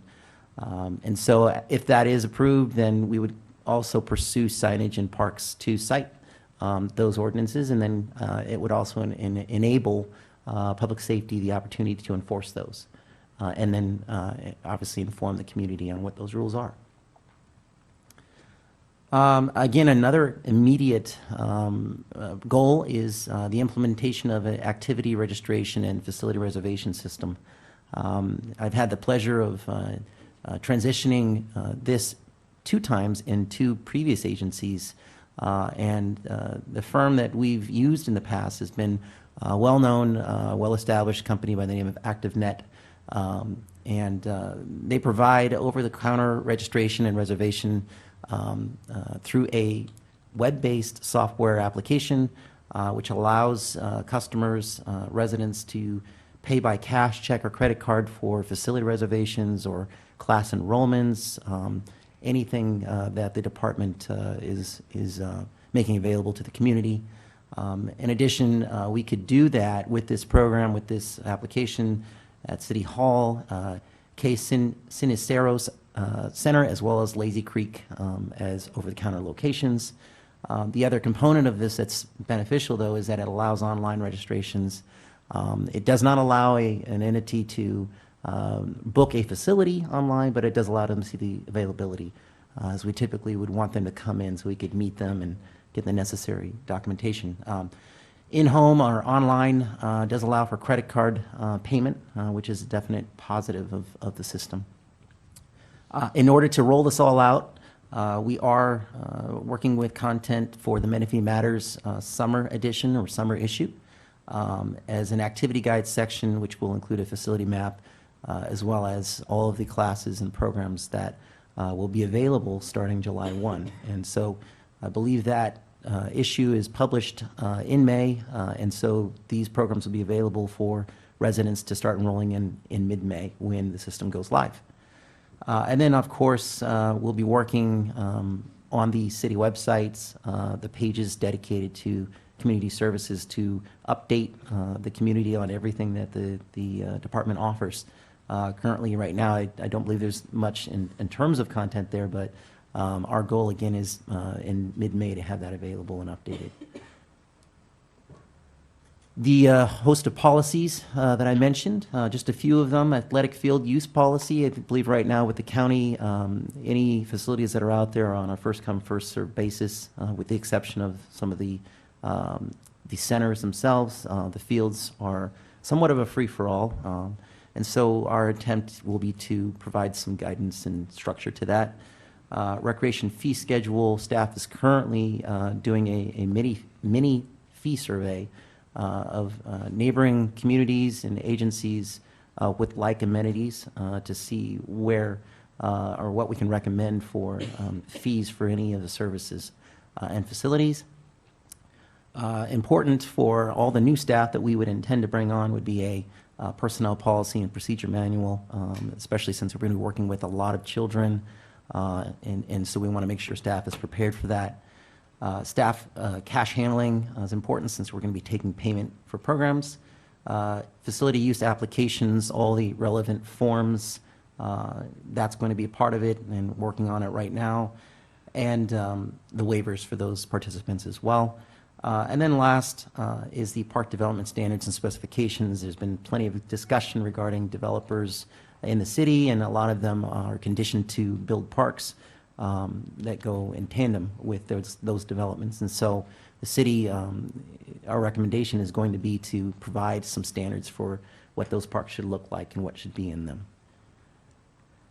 Lastly, in this immediate transition, as the city manager was mentioning, these are the parks that are going to be assumed operatorship by the city and by Community Services Department come July 1, you'll notice the new one on there, obviously, is Audie Murphy Ranch Park. We have been meeting with the Brookfield representatives to narrow down a grand opening date for that park, which will be close to the end of this fiscal year. And in the meantime, we will be terminating the contract with Riverside County EDA to provide recreation services and maintenance in both of the CSAs where all of these parks, with the exception of Audie Murphy, reside in. And then recreation programming and maintenance would start, as I mentioned, on July 1. And because of that, we are currently in the throes of some staff recruitment efforts. So our goal is to be up and running, ready to go by July 1st with the programs, but registration opportunity a month prior to that. So that concludes my update. What a wonderful, thorough presentation. Thank you, Mr. Lennox. Deputy Mayor? Well, first of all, congratulations to our newest member, and very well done. Really appreciated your excellent presentation. Just in reference to ActiveNet, once again, I brought this up earlier regarding another organization. Are we going out to bid on that, or I know we're negotiating with that organization, and apparently some of you have very good relations with the company, so you know what they'll do. But often in a bidding process, all things being equal, that's who you go with. But sometimes you don't know until you've gone out to bid. I found sometimes in a bid process, among the viable bidders, granted, you can get a low bid that's really not qualified, but that sometimes it's really stark, the difference in cost. Mr. Johnson? Yes, thank you, Mr. Deputy Mayor and members of council for that. I think there's a distinction that we have in our municipal code that might provide some more information. If it's a contractor that's going to be building something, we go out to bid for that. If it's a professional service, there's nothing in our municipal code that says we need to go out to bid for that. Now, should we? Should we definitely get RFQs, requests for qualifications, to make sure that we're getting the right people? Absolutely. But this ActiveNet is more of a registration type online program where there's not a real cost to the city except to set up the program itself, and then everyone that registers in is then paying a service fee to ActiveNet for the convenience of using the online. So the longer it goes, that was it an $8,000 setup, $5,000 setup? The longer we use the ActiveNet, that setup fee kind of disappears over time because we don't have to keep paying it or keep renewing it. So if it was a contractor, like someone building the park, we would definitely go out to bid. If council would like to see us in the future for a particular range of professional services agreements, go to bid for that. I don't have any issue for that. But as of right now in our code and our bidding procedures, there's not a mechanism for that. Well, I guess we can do that under future items, but I personally would like to see us go out for bid on those items, but I would leave it to you and perhaps the mayor to come up with some reasonable level at which that would make sense. Would you be amenable to having that discussion in the finance committee first? Yes. And then we can Yes. beat that up and move it around, and then we can bring it back to the full council at the right time? Perfect. Okay, great. Mr. Furman?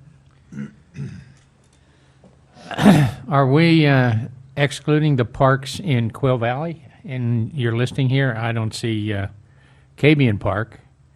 And also, I think there's another park over there, Canyon Heights, that's can go either way. Are they being considered? We don't own those. Mr. Johnson? Yeah, they are not being considered at this time. Canyon Heights is an HOA park that we've tried to get some information out of. I think Robert's already on that track to get that turned over to us, but we don't own that. And Yeah, but Cabian yeah. Park is owned by the county, open space and recreation. I thought they gave it to us. No. No, they haven't given it to us yet. No. Oh, my I goodness. didn't, and my I didn't know they were giving it to us. Oh. What? I think there was some discussion about some folks wanting them to give it to us, but nobody's ever Thought it made it was the other formal. way around. Well, there's Jeff- also- Jeff Stone wanted to give it to us. He did, but there was also in the agreement from Cabian Park, from the city of Paris to the county, the city of Paris has first right of refusal, so if that happens, if they exercise it to take the park back, that's their call. So we may be second We're kind of fiddle. looking in, on the Yeah, outside looking yeah, in. but I think it's worth pursuing, because we've all talked about it before on several Yeah. times. Yeah, I know that the Canyon Heights Park, they aren't maintaining it or planning on doing anything with it, and there was an excellent opportunity for a soccer field on that side of town. It's a phenomenal opportunity. I know that Robert's been out there. Alan, Yoon, and I had gone out there several times. We met with the HOA several times. The issue for us is not only the restoration of the park itself, but what's going to be the mechanism for ongoing operations and maintenance. That's really the nut to crack, and hopefully Robert's a wizard and he can figure that part out for us, because that would be wonderful to add that park to our collection. Well, Okay. based upon his presentation, he is the guy to figure that out for Yeah. us someday. It's a marvelous presentation. Could you go back just for a moment to the slide where you talk about appointing committees? Right there, yeah. Okay, so you're recommending that we do this at least this fiscal year before the end expires. So all of us, shortly after you were, maybe it was even right before you were hired, we all asked for this to happen. So I'm glad that it's part of your slide presentation, and so if you could maintain focus on that with the city manager, that would be marvelous. And the other question I had is your vision for your department, are you anticipating someday having a different logo for Menifee Community Services? So that you can put them on, so you can brand our parks and our signage and your vehicles and your shirts that you're gonna wear, et cetera, et cetera. It sounds like a good opportunity. I would probably defer to the city manager's direction on that, although branding of any city is typically a great opportunity to get the community's input on what that image should be, so certainly. Maybe that'll be something for the committee to work on with you. Sure. Awesome. Thank you very much. Any other questions? Mr. Johnson, does that conclude your manager reports for Yes, tonight? sir. Thank you very much. Okay, nicely done, Mr. Lennox. Could I ask a quick question? Of course. It's a couple of committees. We're going to each maybe put one on to the committee, and two other chosen at large. Who chooses those at large? Probably us five, out of a body of, I would imagine out of some recommendations. Mr. Johnson? Robert, if you want to chime in on this and tell us a little bit about what happened in your other communities, but I believe it's an application process, and that would be vetted to make sure that there's minimum qualifications, and then it would be passed on to council, but I don't want to steal all your thunder like I just did. That's okay. Yeah, absolutely. That is exactly the process. Each council member would have the opportunity to appoint one. All those candidates that are interested in opportunities, whether to be appointed by a council member or as part of the at-large, would have to submit an application, just so there's a record, and we have a way of contacting them and knowing their background. But yes, city manager is correct. Mr. Denver, you still have the floor. Thank you. I would hope that we would go back to the original way we did the planning commission at the beginning and have everyone submit applications, and then we all look at them so that we can go through a whole bunch of them so we can choose our person from a list also. So we have, 25 people apply, we each choose one, and then the committee as a whole chooses two that way. I hope that's the way it's done. Second, you're looking oddly, so what does that mean?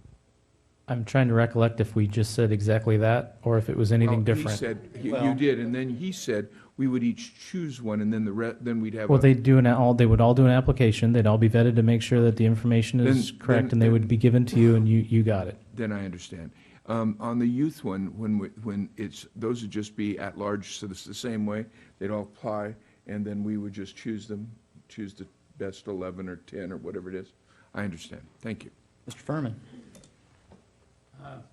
Once these committees are appointed, they are in for the long run? Well, the Do they want to resign? right, for the commission, for example, your appointments would be in place during the term of your term. Just and like then- a planning commissioner? Correct, exactly. And then for the Youth Advisory Committee, that would be a one-year term during the school year, because typically those kids will have other things Yeah. they're doing during. Well, that, they would go in and out, but I'm more in tune with guys on the trails and parks. They gain the experience over the years, and they're watching things, and they have the history of knowing what development should do, and they follow a development, and then they get out of office, and a new guy moves in and has to pick up the slack and learn all the history. You know, it's an appointment like I give it like a development like the Audie Murphy Ranch. It's 16 years old. Now, if you change commissioners every election, well, you'd have gone through 4 different commissioners now.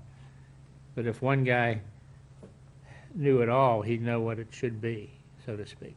Sure, and one of the mechanisms that's going to be proposed is that there wouldn't be a term limit for those appointments.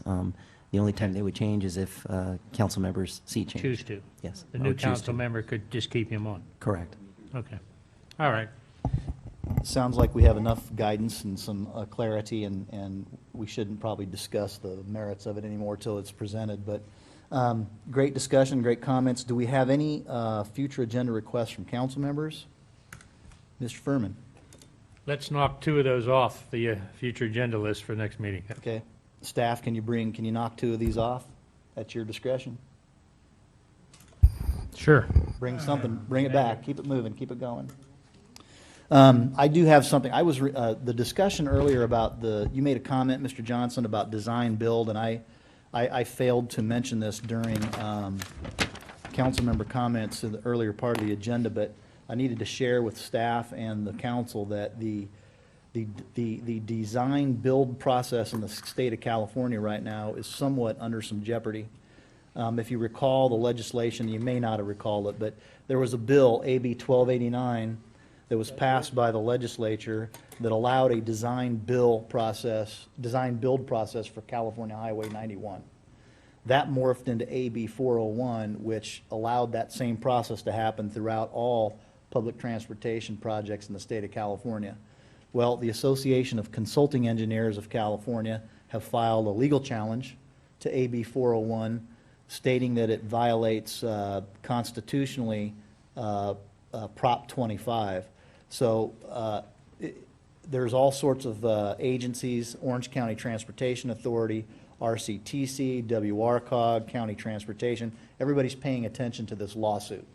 Because if it's successful and it goes forward, we're going to be back to where we were doing contracting and business before the design build process was approved. So to that extent, if we can get contracts, get them RFP'd and get them in, get them bid and get them selected, it would probably be best if we can get some of them in. So, Mr. Denver. Also, one time we talked about having a monument in addition to the Sun City monument that says Sun City, a community of Menifee, that we have one in Romo Land. Can we still put that on the to-do list? It's time. Most definitely. Let's add that to the list for discussion on April 2nd at the strategic workshop. Are there any other discussion items or agenda items? We are adjourned.